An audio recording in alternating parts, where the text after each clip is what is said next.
மகாபாரத யுத்தம் முடிஞ்சது. தர்மர் சக்கரவர்த்தி ஆனார். பீஷ்மர் யுத்த பூமியில அம்பு படுக்கையில படுத்து கிடக்கிறார். உயிரை விட போறார். சூரியன் வடதிசை அடையிற உத்தராயண புண்ணிய காலத்தை எதிர்பார்த்து காத்துக்கிட்டு இருக்கிறார்.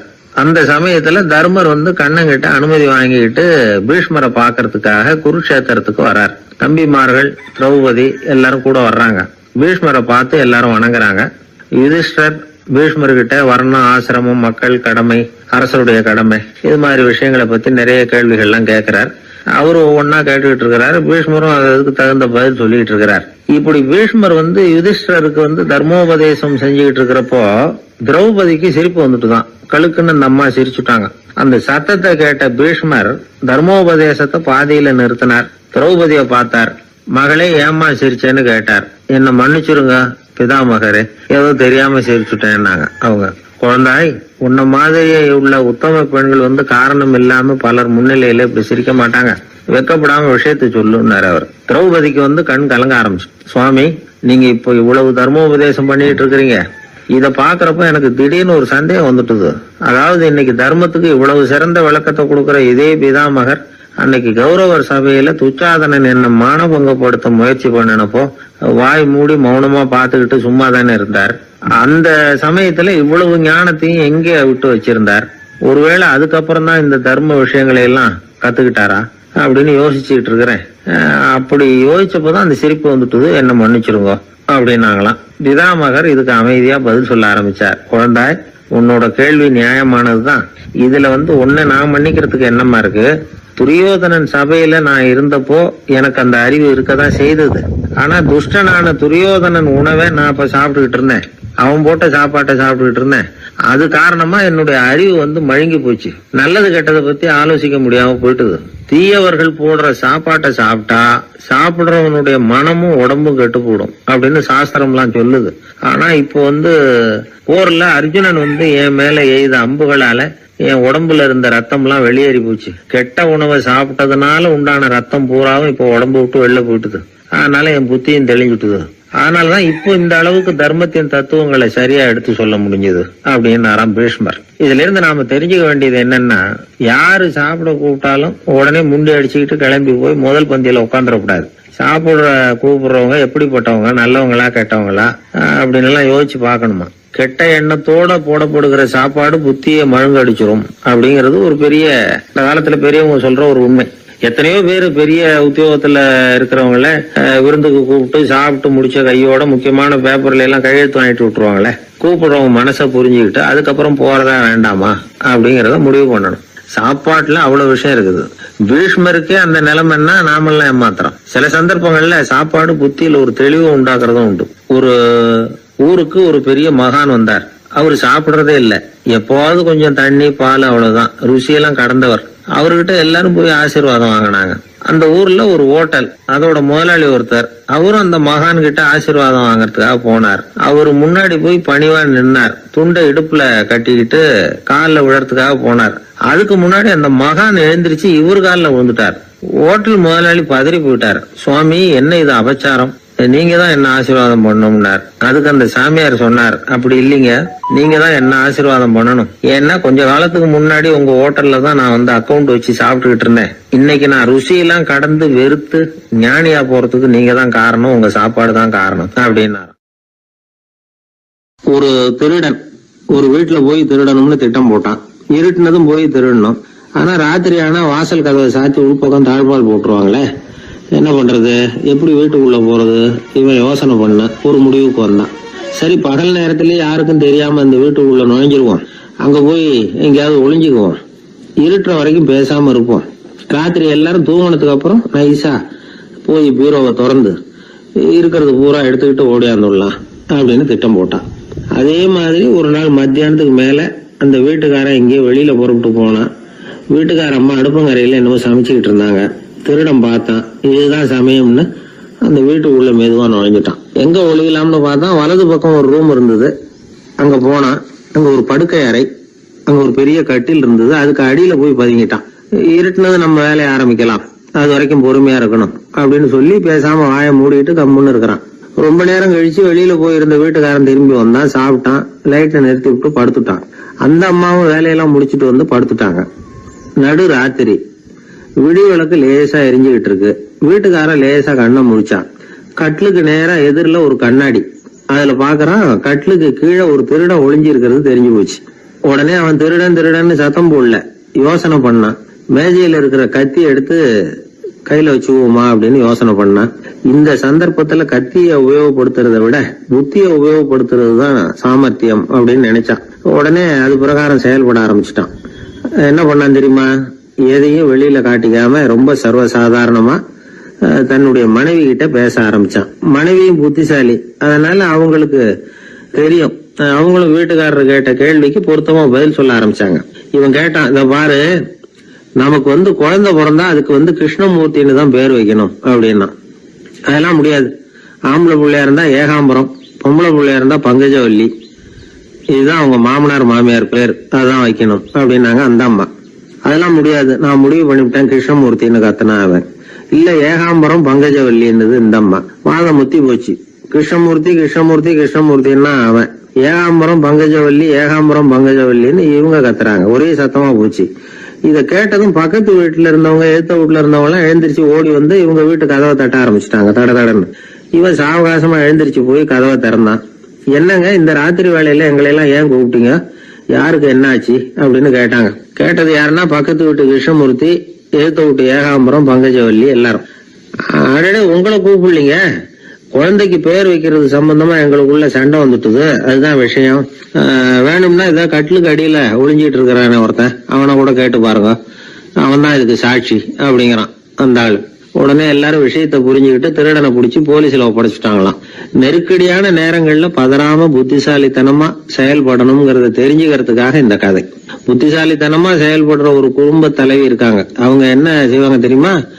எல்லாரும் ராத்திரி ஆனா வீட்டை உள்பக்கமா பூட்டி தானே படுப்பாங்க. ஆனா அந்த அம்மா என்ன பண்ணுவாங்கன்னா, வீட்டை வெளிப்பக்கமா ஒரு பூட்டு விடுவாங்க. எழுத்த வீட்டுக்காரங்க கிட்ட சொல்லி தினமும் இப்படி பூட்டி விட சொல்றது பழக்கம். ஏங்க அப்படி செய்யறீங்க? திருடன் சுலபமா உள்ளே வந்துடக்கூடாதுங்கிறதுக்காகவா அப்படின்னு கேட்டாங்க. இல்லைங்க, சுலபமா வெளியில போயிடக்கூடாதுங்கிறதுக்காக அப்படின்னாங்க. என்னங்க சொல்றீங்க அப்படின்னு கேட்டாங்க. ஆமாங்க, இவருக்கு அந்த பழக்கம் உண்டு அப்படின்னு தன்னுடைய வீட்டுக்காரரை காட்டினாங்க. பக்கத்து வீடுகள் பத்திரமா இருக்கணுங்கிறதுக்காக தன்னுடைய வீட்டை பூட்டி வைக்கிறது ஒரு பெரிய விஷயம் தானே. பத்திரிகையில வர்ற செய்திகளை கூட நகைச்சுவையா சொல்றது உண்டு. அதாவது அதை நேரடியா சொன்னா வானொலியில அனுமதிக்க மாட்டாங்க சில விஷயங்களை. அது சின்னாருக்கு கௌரவ குறைச்சல், அது வேடிக்கை கலந்து நகைச்சுவோடு சொல்லும்போது அதை அனுமதிச்சிருவாங்க. அப்ப அந்த விசாரணை கமிஷன் அது நிறைய நடந்துகிட்டு இருந்தது. டெல்லியில இருந்து அமலாக்க பிரிவு அதிகாரிகள்லாம் வராங்க போறாங்கன்னு பத்திரிகையில அமர்க்கப்பட்ட இடம். அந்த நேரம் நான் ஒரு ரேடியோவில் ஒரு செய்தியை தயார் பண்றோம். அப்ப என்ன பண்ணேன்னா, இது மாதிரி அந்த பத்திரிகை செய்தியை வச்சுக்கிட்டே ஒரு செய்தி சொன்னோம், இன்னொரு தகவல் சொல்லி. என்னன்னா, ஒருத்தன் தமிழ்நாட்டுல ஒரு ஆள், அவன் திடீர்னு கோடீஸ்வரன் ஆயிட்டான். நேற்று வரைக்கும் சாதாரணமா இருந்தாள், இன்னைக்கு கோடீஸ்வரன் ஆயிட்டான். டெல்லியில இருந்து 2 அதிகாரிகள் வராங்க, எப்படி அவன் பணம் சேர்த்தான்னு கண்டுபிடிக்கிறதுக்கு. அவனை கூப்பிட்டு 2 அதிகாரிகளை, எப்படிடா பணம் சேர்த்த? நான் ஒன்னும் தப்பான வழியில பணம் சேர்க்கல சார், நான் பந்தயம் கட்டியே பணக்காரன் ஆயிட்டேன். பந்தயம் கட்டி எப்படிடா பணக்காரன் ஆக முடியும் அப்படின்னா, நீங்க நம்புங்க சார், நான் பந்தயம் கட்டி தான் பணக்காரன், தப்பான வழியில சேரல சார். பந்தயம் கட்டி எப்படிடா கோடீஸ்வரன் ஆனு அப்படின்னா, நாங்க நம்ப முடியாதுன்னு இருக்கான் விசாரிக்க வந்தவன். அப்படின்னா உங்ககிட்டே ஒரு பந்தயம் கட்டட்டுமான் இருக்கான் விசாரிக்க வந்த வண்டிய. என்னடா பந்தயம் அப்படின்னா, ஒண்ணுமில்ல சார், இது என் கண்ணு, இது என் பல்லு, என் கண்ணை என் பல்லாலேயே கடிக்கிறேன், எவ்வளவு பந்தயம். விசாரிக்க வந்தா 100 ரூபாய் எடுத்து வச்சான், இதை ப்ரூவ் பண்றான்னு. அப்படியே கண்ணை எடுத்துட்டான். அது பளிங்கு கண்ணு, ஏற்கனவே ஒரு கண்ணு பளிங்கு கண்ணு வச்சுனா எடுத்து கடிச்சு விட்டான். இது விசாரிக்க வந்தாலும் 100 ரூபாய் விட்டுட்டு நிக்கிறான். எப்படி பணம் சேர்த்தான்னு வந்தவன்.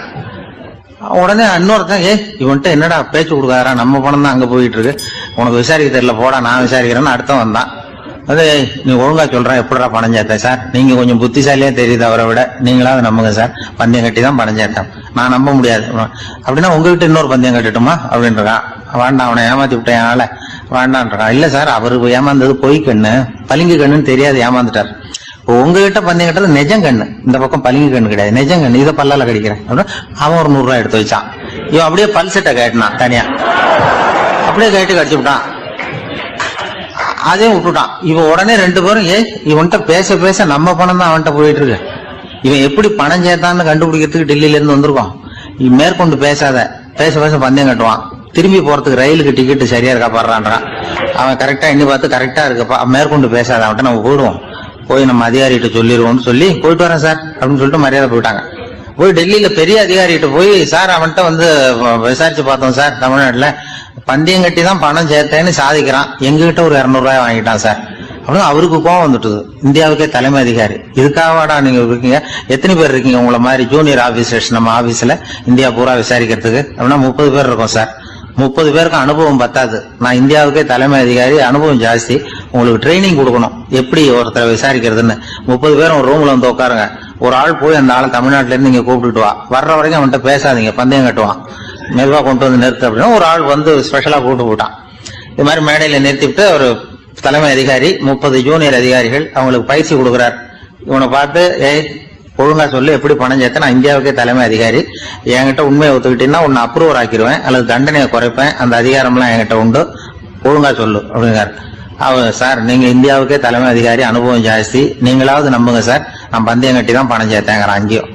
இங்கேயே வந்து இப்படி சாதிக்கிறேன், உன்னை நம்ப முடியாதுரா அப்படின்னா உங்ககிட்ட ஒரு பந்தயம் கட்டட்டுமா நானா அவர்கிட்ட போய், வானண்டா என் ஆளை ஏமாத்தி விட்டேன் அப்படின்னா, இல்ல சார் அவங்க ஏமாந்தது என் உடம்ப பத்தின ரகசியம், என் கண்ணு பளிங்கு கண்ணுன்னு தெரியாது, நான் பல் செட்டு கட்டியிருந்தது தெரியாது, ஏமாந்துட்டாங்க. இப்ப நான் உங்ககிட்ட கட்டுற பந்தயம் உங்க உடம்ப பத்தின ரகசியம். என் உடம்புல என்னடா ரகசியம், முதுகுல, உங்க முதுகுல 1 ரூபா அகலத்துக்கு கருப்பா ஒரு மச்சம் இருக்கு, உண்டா இல்லையானா, இல்லேன்னு தெரியும் அவருக்கு. இல்லடா நேத்து வரைக்கும் இல்ல சார், இப்ப இருக்குது மச்சம் அப்படின்னு உடனே 100 ரூபாய் எடுத்து வச்சார் அவர் தலைமை அதிகாரி.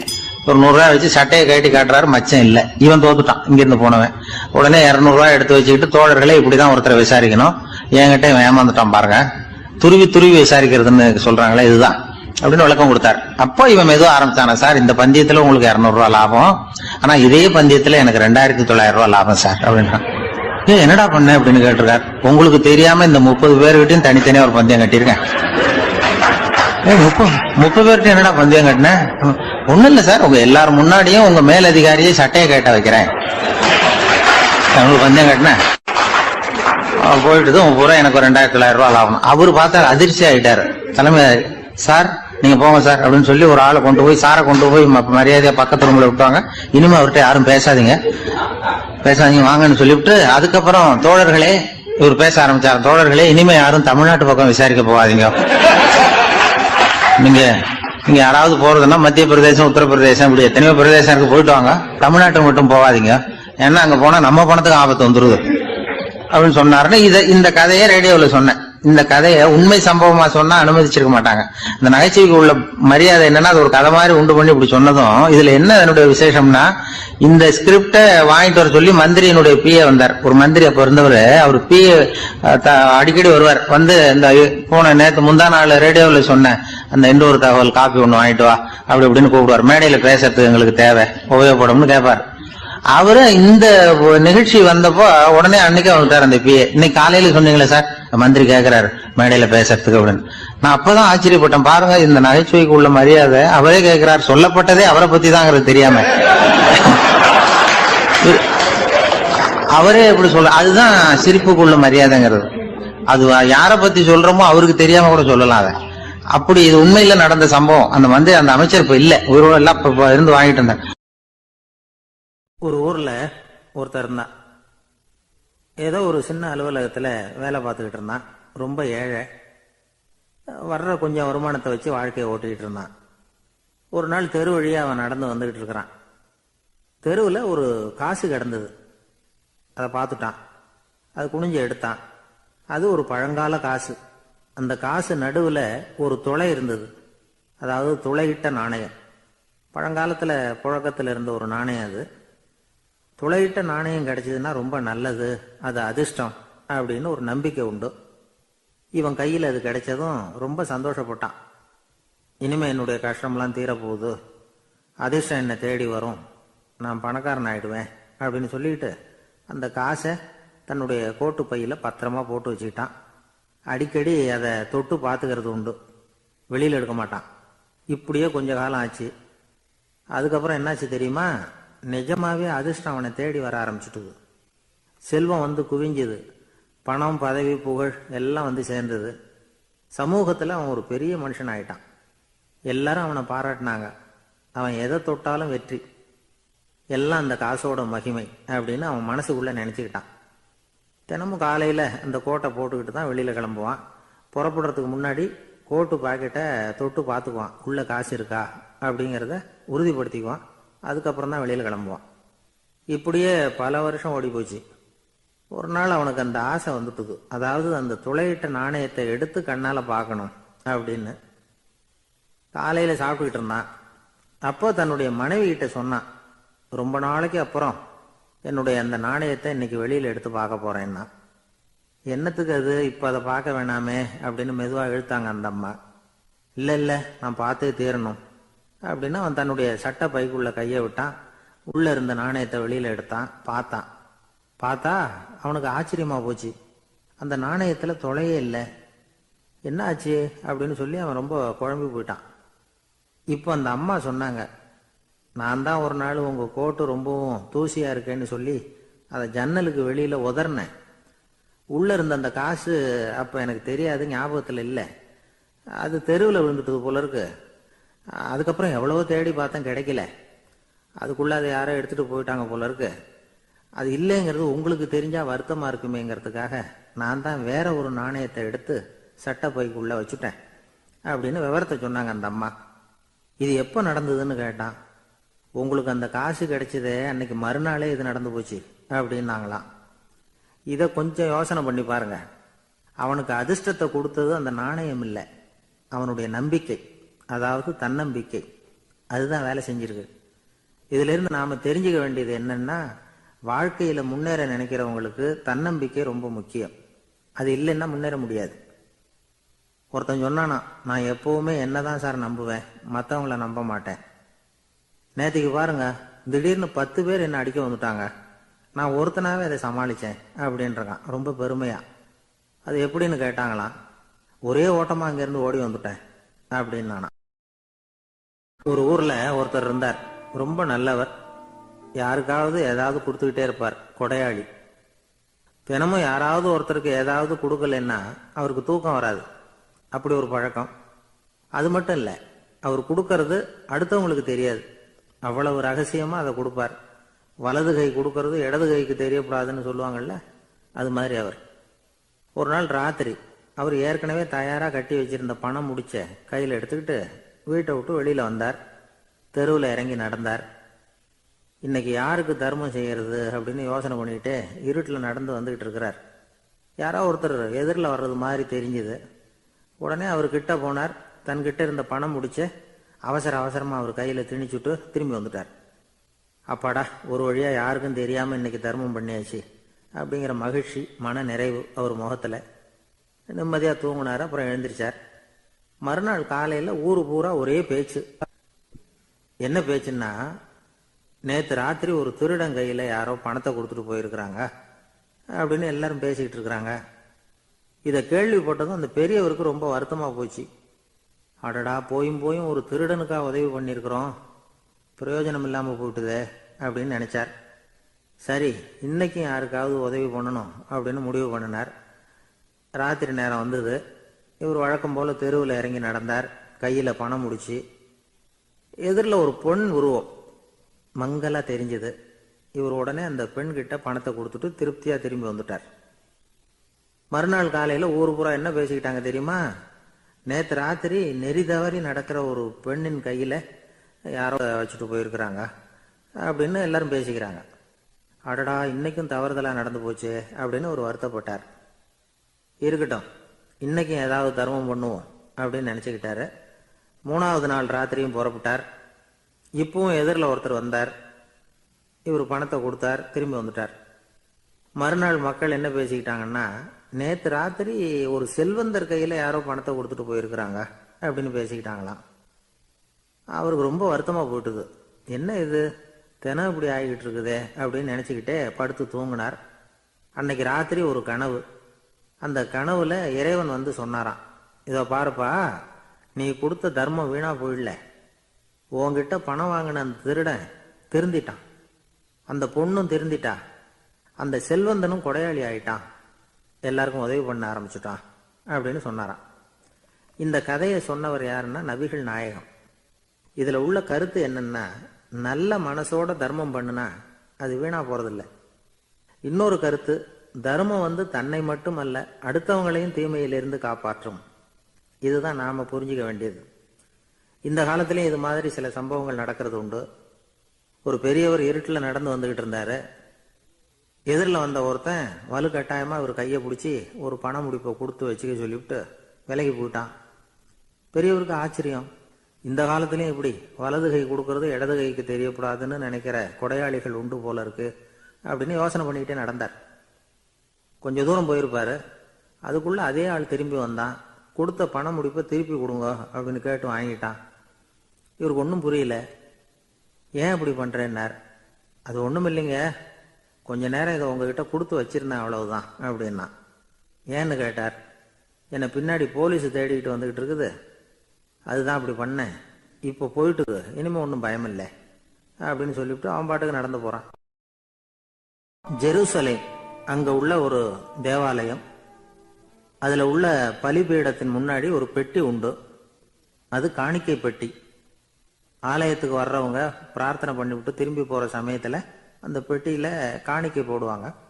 அவங்களால எவ்வளவு முடியுமோ அவ்வளவு போடுறது வழக்கம். அவங்க வசதிக்கு தகுந்த மாதிரி போடுவாங்க.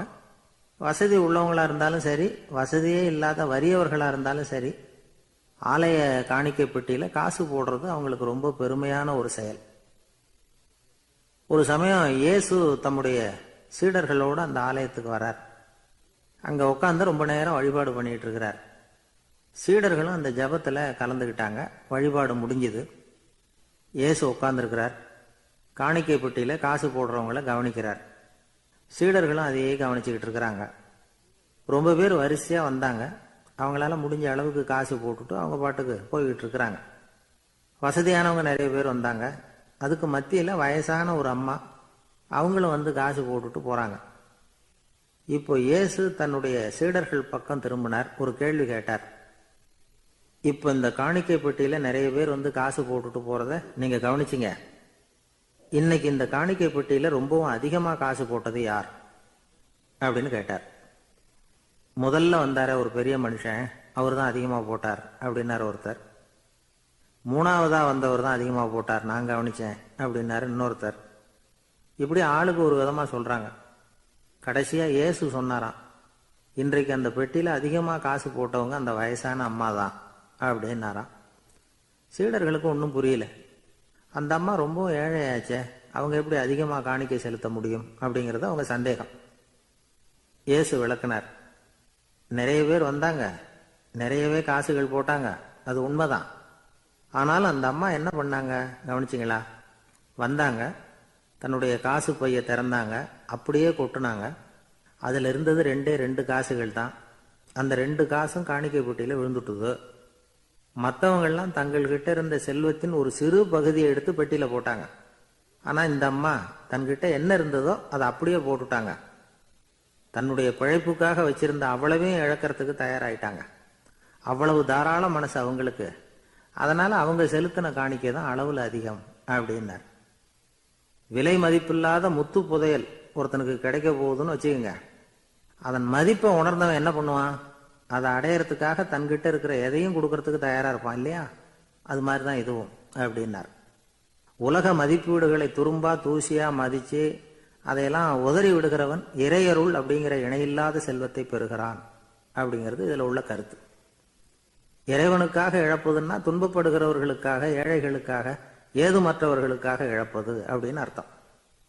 உங்கள் அயலானுக்கு நீங்கள் என்ன உதவி செய்தாலும் அதை எனக்கே செய்கிறீர்கள் அப்படின்னு இயேசு சொல்லியிருக்கிறார். அடுத்தவங்களுக்கு உதவணுங்கிற குணம் இன்னைக்கு ரொம்ப குறைஞ்சு போச்சு.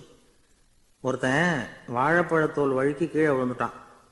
பக்கத்துல இருந்த நண்பன் உடனே இவனை தூக்கிக்கிட்டு போய் ஆஸ்பத்திரியில சேர்த்துட்டான். அதுக்கப்புறம் சொன்னான், நீ அந்த வாழைப்பழத்தோல்ல காலை வைக்க போறத முன்னாடியே நான் கவனிச்சுட்டேன் அப்படின்னானா. அப்படின்னா அப்பவே நீ எனக்கு உதவி செஞ்சிருக்கலாமே அப்படின்னானா அவன்.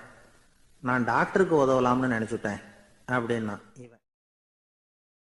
ஒரு ஊர்ல ஒரு மன்னர் இருந்தார். ஒரு நாள் அவருடைய அரசவைக்கு ஒரு ஓவியன் வந்தான். அவன் சீனா தேசத்திலிருந்து வந்தவன், தாவோ சிந்தனையாளன். அவன் அங்க வந்து மன்னர் முன்னாடி நிக்கிறான். யாரும் செய்ய முடியாத ஒரு காரியத்தை என்னால செய்ய முடியும்னா. இவன் இப்படி சொன்னதை கேட்டதும் ஏற்கனவே அங்க இருந்த அரசவை ஓவியன் ஒருத்தனுக்கு கோபம் வந்துட்டுது. இதோ பாரு, இப்படி எல்லாம் பேசக்கூடாது. நான் வேணும்னா உன்னுடைய சவாலை ஏத்துக்கிறேன் அப்படின்னா. நாம 2 பேரும் ஓவியம் தீட்டுவோம். அதை பார்த்துட்டு நம்ம 2 பேர்ல யாரு சிறந்த ஓவியன் அப்படிங்கறத மன்னரே தீர்மானம் செய்யட்டும். என்ன சொல்ற அப்படின்னு கேட்டான் அவன். அவனும் சரின்னு ஒத்துக்கிட்டான். போட்டி ஆரம்பமாச்சு. அரசர் அவங்களுக்கு 2 சுவர்களை ஒதுக்கி கொடுத்தார். 6 மாச காலம் அவகாசம் கொடுத்தார். 2 ஓவியர்களும் அவங்கவங்க வேலையை ஆரம்பிச்சாங்க. இரவு பகலா வேலை செய்ய ஆரம்பிச்சுட்டாங்க. 6 மாசம் முடிஞ்சது. அரசர் வந்து பார்த்தார். முதல்ல தன்னுடைய அரசவை ஓவியர் தீட்டி இருந்த ஓவியத்தை பார்த்தார். ரொம்ப பிரமாதமா இருந்தது. பாராட்டினார். இதோ பாரு, உன்னுடைய ஓவியம் அற்புதமா இருக்கு, உயிரோட்டம் உள்ளதா இருக்குது, கலையின் உச்சமே இதுதான், இதை விட சிறந்த ஒரு ஓவியத்தை வேற யாராலையும் படைக்க முடியாது அப்படின்னார். அதுக்கப்புறம் அந்த சீன ஓவியன் கிட்ட போனார். எங்க உன்னுடைய ஓவியம்னு கேட்டார். திரைச்சீலையை விலக்கி விட்டு பாருங்கன்னா. மன்னர் வந்து அந்த திரைச்சீலையை விளக்குனார். உள்ள வந்து ஓவியம் இருக்க வேண்டிய இடம் கண்ணாடி மாதிரி தெரிஞ்சுது. அவன் அந்த 6 மாச காலமா அந்த சுவரை வந்து தேய்ச்சி தேய்ச்சி கண்ணாடி மாதிரி ஆக்கி வச்சிருக்கிறான். அதுக்கு நேரா எதிர் சுவர்ல அரசவை ஓவியம் தீட்டின ஓவியம் இருக்கு. அது எதிரில் இருந்த இந்த கண்ணாடியில பட்டு பிரதிபலிக்குது. மன்னர் யோசனை பண்ண ஆரம்பிச்சார். அப்புறம் அந்த சீன ஓவியனை பார்த்து கேட்டார். இதோ பாரு, நீ என்னுடைய ஆளை வந்து தோற்கடிச்சுட்ட அப்படிங்கறதுல சந்தேகம் இல்லை. ஆனாலும் எங்களை ஏமாத்தி இருக்கிற, எந்த ஓவியமும் நீ வரையலையே அப்படின்னார். அரசே, இதுதான் உண்மையான ஓவியம், உயிருள்ள ஓவியம்.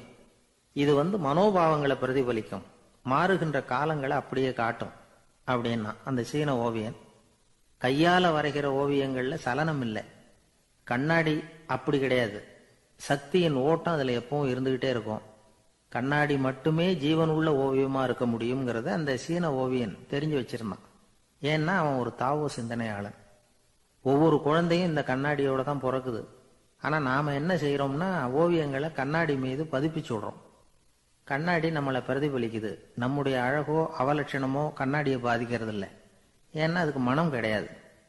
கடந்து போன வினாடியை பத்தி அது சிந்திக்கிறது இல்லை. அடுத்த கணத்தை பத்தின எதிர்பார்ப்பும் அதுகிட்ட கிடையாது. அதுதான் பற்றற்ற நிலை. மனிதனுக்கு தேவைப்படுறது அதுதான். கண்ணாடி கிட்ட இருந்து நாம வந்து கற்றுக்கொள்ள வேண்டிய பாடம் இது. வாழ்க்கையில வந்து மனிதர்களை நேசிக்கலாம், உலகின் அழகையெல்லாம் பிரதிபலிக்கலாம், ஆனா எதையும் பற்றி கொண்டு விடக்கூடாது அப்படிங்கிறது பெரியவர்கள் அறிவுரை. துயரம்ங்கிறது பற்றுக்களின் சாயை. கண்ணாடி முன்னாடி நிக்கிறப்போவெல்லாம் நமக்கு இந்த ஞாபகம் வரணுமா. ஒரு குடும்ப தலைவர் ஒரு நாள் காலையில விடிஞ்சு எழுந்திரிச்சதும் சத்தம் போட்டார். யார் இந்த கருங்குரங்கு படத்தை என் ரூம்ல கொண்டாந்து மாட்டி வச்சது அப்படின்னு கத்தினார். சமையல் கட்டில இருந்து மனைவி பதில் சொன்னாங்க. தூக்க கலக்கத்துல உளராதீங்க, நல்லா பாருங்க, அது படம் கிடையாது, முகம் பார்க்கிற கண்ணாடி அப்படின்னாங்க. துஷ்டரை கண்டால் தூர விலகு, இப்படி ஒரு பழமொழி உண்டு. எதுக்காக இப்படி சொல்லி வச்சாங்க? துஷ்டன் ஏதாவது தொந்தரவு கொடுப்பான், அதனால அவனை கண்டா பயந்துகிட்டு ஓடி ஒளிஞ்சுக்கோ அப்படின்னா இதுக்கு அர்த்தம் அப்படி இல்லை. ஒரு துஷ்டன் கிட்ட நெருங்கி போறோம்னு வச்சுக்கோங்க, அவன் நமக்கு கெடுதலான ஆலோசனைகள் எதையும் சொல்லலாம், அல்லது அவன் தீய உணர்வுகள் உள்ளவனா இருக்கலாம், அல்லது தீய செயல்கள் செய்யக்கூடியவனா இருக்கலாம், அல்லது தீய நட்புனால அவன் ஏற்கனவே கெட்டு போனவனா கூட இருக்கலாம். இப்படிப்பட்டவனை நெருங்கி போனா அவனோட பாதிப்பு நமக்கும் வந்துடும். அதனால விலகி போ அப்படின்னு சொல்றாங்க. இதையே கொஞ்சம் விவரமா இப்ப பாப்போமே. இப்ப இந்த துஷ்டர்களை வந்து 4 வகையா பிரிக்கிறாங்க.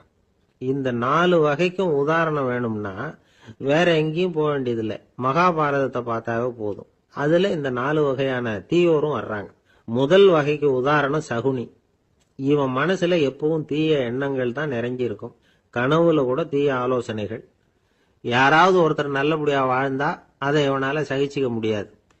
இப்படிப்பட்டவனோட நெருங்கிய தொடர்பு துரியோதனனுக்கு கிடைச்சது. துரியோதனன் எப்படின்னா அவன் ஏற்கனவே தீய காரியங்கள் செய்யறதுக்கு தயங்காதவன். அப்படிப்பட்டவனுக்கு தீய போதனைகள் செய்யறதுக்கு சகுனி உதவுனா. இந்த 2 பேரோட சகவாசம் இன்னொருத்தனுக்கு கிடைச்சது. அவன் யாருன்னா துச்சாதனன்.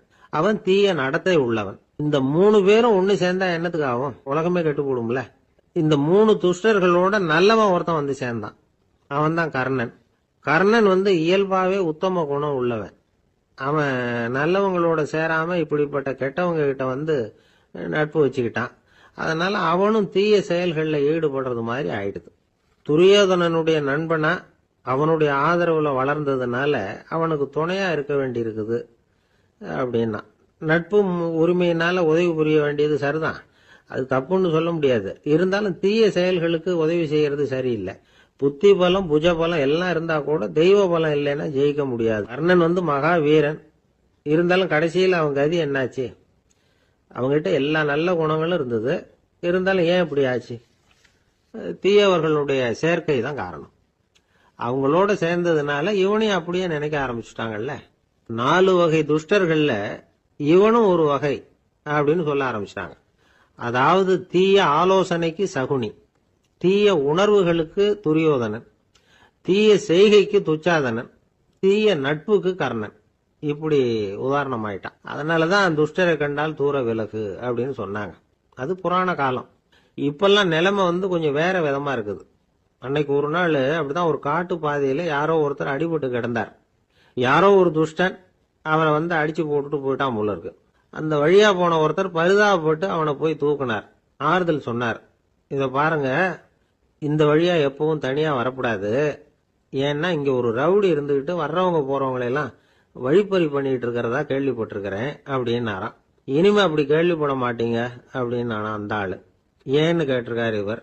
அவன் சொல்லியிருக்கான், நான் தான் சார் அந்த ரவுடி, இந்த வழியா போனவங்க கிட்ட தகராறு பண்ணேன், அவங்க தான் என்ன இப்படி அடிச்சு போட்டு என்கிட்ட இருந்த பணத்தை எல்லாம் புடுங்கிட்டு போட்டாங்க சார், காலம் ரொம்ப கெட்டு போச்சு அப்படின்னு ரொம்ப பரிதா. ஒரு சராசரி மனிதனுடைய இயல்பு என்ன? இன்பம் வந்தா துள்ளி குதிப்பான், துன்பம் வந்தா சோர்ந்து போய் ஒரு மூலையில உட்காந்துருவான். இவன் தான் சராசரி மனிதன். ஆனா ஒருத்தன் இன்பம் வந்தா அதுக்காக மகிழ்ச்சி அடையறது இல்ல, துன்பம் வந்தா அதுக்காக சோர்ந்து போறது இல்ல அப்படின்னு வச்சுக்கோங்க. அப்படி இருந்தா அவன் சாதாரண ஆள் கிடையாது. ஒரு ஊர்ல ஒரு ஞானி இருந்தார். அவரை தேடிட்டு ஒரு பெரியவர் வந்தார்.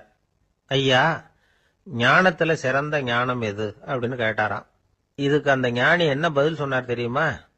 இன்பத்தினால மகிழ்ச்சி அடையாமலும் துன்பத்தினால சோர்வு அடையாமலும் இருக்கிறது தான் அந்த ஞானம், பெரிய ஞானம் அப்படின்னாராம். சரி சுவாமி, அப்படிப்பட்ட ஞானம் உங்களுக்கு எப்படி வந்ததுன்னு கேட்டிருக்காரு இவரு. அதை நான் ஒரு கழுதைகிட்ட இருந்து கத்துக்கிட்டேன் அப்படின்னாராம் அவரு. இவருக்கு ஒன்றும் புரியல, ஒரு மாதிரியா முழிச்சிருக்கிறார். இதை அவர் புரிஞ்சுக்கிட்டார். நீங்க நாளைக்கு காலையில நம்முடைய ஆசிரமத்துக்கு வாங்க, புரிய வைக்கிறேன்னாராம். சரின்னு அவர் போயிட்டார். மறுநாள் காலையில ஆசிரமத்துக்கு சேர்ந்தார்.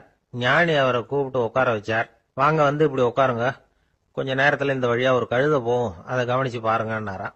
இவருக்கு இன்னமும் ஒன்றும் புரியாம போச்சு, ஒரே குழப்பம். இருந்தாலும் அந்த ஞானி சொன்னது மாதிரியே உட்கார்ந்துருக்கிறார். கொஞ்ச நேரத்துல அந்த வழியா ஒரு கழுதை போச்சு. அது முதுக நிறைய அழுக்கு மூட்டைகள், அதை சுமந்துக்கிட்டு போகுது.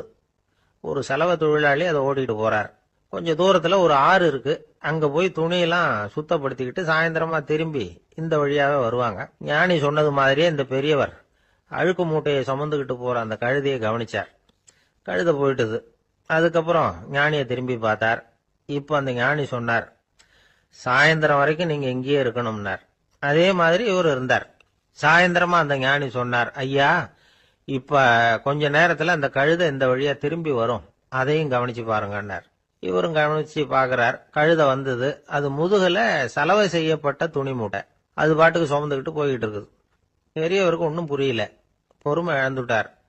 சரி சுவாமி, இந்த கழுதைக்கும் உங்க ஞானத்துக்கும் என்ன சம்பந்தம் அப்படின்னார். இப்ப அந்த ஞானி விளக்கினார். ஐயா, இந்த கழுதை இதே மாதிரி தினமும் காலையில அழுக்கு மூட்டைகளை சுமந்துக்கிட்டு ஆத்துக்கு போகுது, மாலையில வெண்மையான சுத்தமான துணிகளை சுமந்துக்கிட்டு திரும்பி ஊருக்கு போகுது.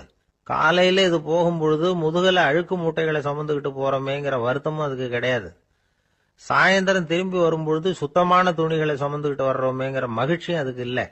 இதை பார்த்துதான் நானும் அது மாதிரி ஞானத்தை கத்துக்கிட்டேன் அப்படின்னாராம். அதனால யாரு கத்து கொடுக்கறாங்க அப்படிங்கறத விட எதை கத்துக்கிறோம் அப்படிங்கிறது தான் முக்கியம். ஒரு சினிமா பாக்குறோம், ஒரு அருவி கொட்டுறது மாதிரி காட்சி வருது, தண்ணீர் வழியுது. படம் முடிஞ்சதும் பாத்தீங்கன்னா அந்த திரை என்ன நனைஞ்சு போயா இருக்கும்.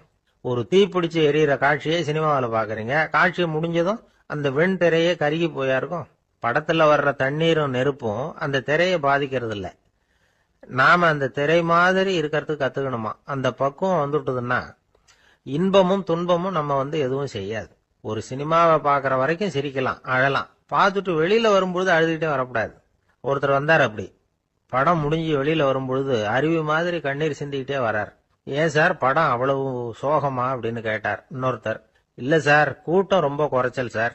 மொத்தம் படம் பார்க்க வந்தவங்களே 15 பேர் தான் சார் அப்படின்னார் கண்ணீரை தொடச்சிக்கிட்டே. அதுக்கு நீங்க ஏன் சார் அழறீங்கன்னு கேட்டார் அவரு. இந்த படத்தோட தயாரிப்பாளரே நான் தான் சார் அப்படின்னாரா இவர். ஒரு அப்பாவுக்கு 2 பிள்ளைங்க. மூத்தவன் ரொம்ப அடக்கம். அப்பா எது சொன்னாலும் கேட்பான். பெரியவங்களுக்கு கீழ்ப்படிஞ்சு நடப்பான். இளையவன் அப்படி இல்லை. தான் நினைச்சதை தான் சொல்லுவான், செய்வான். அடுத்தவங்க சொல்றதை கேட்க மாட்டான், அடங்கி நடக்க மாட்டான். இந்த 2 பேர்ல யாரை உங்களுக்கு பிடிக்கும்? பெரியவனை தான் பிடிக்கும். ஏன்னா அவன் தான் சொல்ற பேச்சை கேட்கிறவன் அப்படின்னு சொல்லுவீங்க. ஆனா ஒரு ஞானி என்ன சொல்றாரு தெரியுமா? ஒரு குழந்தை அதன் அறிவுக்காக மதிக்கப்பட வேண்டுமே தவிர அதனுடைய கீழ்ப்படியும் தன்மைக்காக அல்ல அப்படிங்கிறார். நம்ம குழந்தைகளை சுயமா சிந்திக்கிறதுக்கு நாம விடுறதில்ல. மற்றவங்களை பார்த்து காப்பி அடிக்கிறதுக்கு தான் நாம அவங்களுக்கு கற்றுக் கொடுக்குறோம். புகழ்பெற்ற மனிதர்கள் சிலருடைய பேரை சொல்லி நீயும் அவர் மாதிரி ஆகணும், இவர் மாதிரி ஆகணும் அப்படின்னு சொல்லிட்டே இருக்கிறோம். குழந்தைகள் தங்களுடைய தனித்தன்மையை வளர்த்துக்கிறதுக்கு நாம தடையா இருக்கிறோம். ஒரு குழந்தைகிட்ட அனாவசியமா நம்பிக்கையை வளர்த்துடக்கூடாது. எந்த கோட்பாட்டையும் திணிக்கக்கூடாது. நாம ஏற்கனவே அர்த்தமில்லாத கருத்துக்களையும் கொள்கைகளையும் மனசுல போட்டு நிரப்பி வச்சிருக்கிறோம்.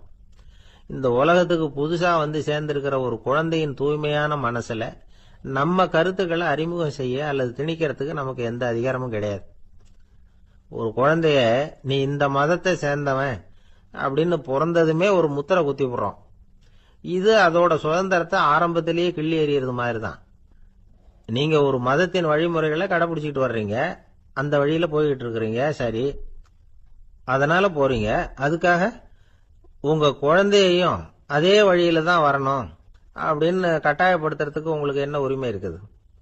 அந்த குழந்தை சுயமா சிந்திச்சு ஒரு முடிவுக்கு வரட்டுமே, அதுக்கு நீங்க ஏன் தடையா இருக்கிறீங்க?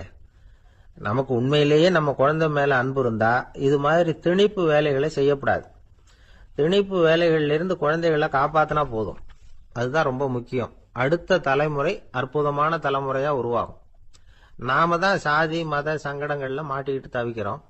அவங்களாவது சாதி மத வேறுபாடு இல்லாத சமுதாயத்தை பார்க்கட்டுமே, அந்த சௌகரியங்களை அனுபவிக்கட்டுமே. அதுக்கு நாம என்ன செய்யணும்னா ஒன்னும் செய்யாம இருந்தா போதும். ஒரு குழந்தைகிட்ட நம்ம கருத்தை திணிக்கும் பொழுது என்ன ஆகுது தெரியுமா? அது அவனை அவங்கிட்ட இருந்தே அப்புறப்படுத்தி விடுது. அவனுடைய தனித்தன்மையை அழிச்சுடுது. அவனை ஒரு எல்லைக்குள்ள திணிச்சுடுது. இதெல்லாம் அன்புங்கிற பேரால பெற்றோர்கள் செய்யற தப்பு. இதெல்லாம் கேட்டுக்கிட்டு இந்த காலத்துல அப்பா ஒருத்தர் சொன்னார், நான் கருத்துக்களை எல்லாம் என் பையன்கிட்ட திணிக்கிறது இல்லைங்க, ஆனா அதிகமா சாப்பிட சொல்லி கட்டாயப்படுத்துவேன் அப்படின்னார். உங்க வீட்டு சமையல் அவ்வளவு நல்லா இருக்குமான்னு கேட்டாங்க. நல்லா இருந்தா நான் ஏன் அவனை சாப்பிட சொல்லி கட்டாயப்படுத்த போறேன் அப்படி. ஒரு நீதிமன்றம், அங்க ஒரு கொலை வழக்கு சம்பந்தமா விசாரணை நடந்துகிட்டு இருக்குது. அந்த வழக்கறிஞர் ரொம்ப தீவிரமா வாதாடிட்டு இருக்கிறார். தன்னுடைய கட்சிக்காரர் நிரபராதிங்கிறது அவருக்கு நல்லா தெரியும். அதனாலதான் அவர் சார்பா வாதாடுறதுக்கே ஒத்துக்கிட்டார். அப்படி அவர் மும்முரமா வாதாடிக்கிட்டு இருக்கிற சமயத்துல அவசரமா தந்தி ஒண்ணு சேர்ந்தது. அதை வாங்கி படிச்சு பார்த்தார். அதுக்கப்புறம் அதை மடிச்சு தன்னுடைய கோட்டு பையில வச்சுக்கிட்டு தொடர்ந்து வாதாட ஆரம்பிச்சிட்டார். பேசி முடிச்சாரு. அதுக்கப்புறம் அங்க கோர்ட்ல இருந்த சக வக்கீல்கள் அவர்கிட்ட வந்தாங்க. தந்தி ஒண்ணு வந்ததே, என்ன விஷயம் அப்படின்னு விசாரிச்சாங்களாம். அப்போ அவர் சொல்லியிருக்கிறார், ஊர்ல சிகிச்சைக்காக போயிருந்த என்னுடைய மனைவி இறந்து போனதா தந்தி வந்திருக்குது அப்படின்னாராம். மற்ற வக்கீல்களுக்கு அதிர்ச்சி. என்னங்க இது, மனைவி இறந்ததை விட கேஸ் முக்கியமா உங்களுக்கு அப்படின்னு கேட்டிருக்கிறாங்க. இறந்து போன என் மனைவி மறுபடியும் திரும்பி வர போறதில்ல, ஆனா என்னுடைய கட்சிக்காரர் ஒரு கொலை வழக்கில் மாட்டிக்கிட்டார், அவரோ நிரபராதி, அவர் உசுரை நான் காப்பாற்ற வேணாமா, இதுதான் என்னுடைய கடமை அப்படின்னாராம். இப்படி இவர் சொன்னதும் எல்லாரும் அப்படியே திகைச்சு போய் நின்னுட்டாங்களாம். சரி, கடமைக்கு முக்கியத்துவம் கொடுத்த அந்த வழக்கறிஞர் யார் தெரியுமா? அவர் தான் இரும்பு மனிதர் சர்தார் வல்லபாய் பட்டேல். குஜராத் மாநிலத்தில் 1875 அக்டோபர் 31 அன்றைக்கு ஜாவேரி பாய் அப்படிங்கிறவருக்கு 4வது பிள்ளையா அவர் பிறந்தாராம். இந்த ஜாவேரி பாய் யார் தெரியுமா? ஜான்சி ராணி லட்சுமிபாய் போர் படையில ஒரு வீரரா பணிபுரிஞ்சவர். இளம் வயசுல வல்லபாய் படேல் ரொம்ப சிரமப்பட்டு படிச்சிருக்கார். விடாமுயற்சி வெற்றியை கொடுத்தது. கல்லூரியிலையும் காலடி வச்சார். அதுக்கப்புறம் வக்கீல் பட்டத்தையும் வாங்கினார். பிரிட்டிஷ் ஆட்சி நடந்துகிட்டு இருந்த சமயம் குஜராத்தை சேர்ந்த பர்டோலி தாலுகாவில் விவசாயிகள் மேல அரசாங்கம் திடீர்னு நில வரிய வசதி விட்டுதான். ஏழை விவசாயிகள் ரொம்ப கஷ்டப்பட்டிருக்காங்க. அரசாங்கம் வரி செலுத்தாத விவசாயிகளின் நிலங்களை எல்லாம் ஜப்தி செஞ்சுதான். அரசாங்கத்தை எதிர்க்கிறவங்களை எல்லாம் கைது பண்ணி சிறையில அடைச்சுட்டாங்களாம். சில பேர் வீடு வாசல் ஆடு மாட்டையெல்லாம் வித்து கூட வரி கட்ட வேண்டிய நிலைமைக்கு ஆளாயிட்டாங்க. வழக்கறிஞர் வல்லபாய் படேல் நில வரியை உடனே ரத்து பண்ணணும் அப்படின்னு பம்பாய் கவர்னருக்கு ஒரு கடிதம் எழுதினார். எந்த பலனும் இல்லை. உடனே எல்லா விவசாயிகளையும் அணி திரட்டினார். அதுக்கு தானே தலைமை தாங்கினார். சத்தியாகிரகம் நடத்தினார். அந்த பகுதியில் எந்த வேலையும் நடக்கல. வேற வழி இல்லை. ஆட்சியாளர்கள் உடனே வரியை ரத்து பண்ணாங்க. சிறையில் இருந்தவங்களெல்லாம் வெளில விட்டாங்க. 1928 ஆகஸ்ட் 6 சர்க்காருக்கும் விவசாயிகளுக்கும் இடையில ஒரு உடன்பாடு ஏற்பட்டது. அதுக்கப்புறம் தான் நிலைமை சரியா போச்சான். வல்லபாய் படேலின் பொது சேவையை பாராட்டின பொதுமக்கள் அவருக்கு சர்தார் அப்படிங்கிற பட்டத்தை கொடுத்தாங்களாம். சர்தார்னா தலைவர் அல்லது தளபதினு அர்த்தம். இரும்பு மனிதர்னு இவருக்கு பேர். இருந்தாலும் நகைச்சுவை உணர்வும் இவருக்கு நிறைய உண்டு. ஒரு தடவை ஒரு பத்திரிகை நிருபர் வந்திருக்கார்.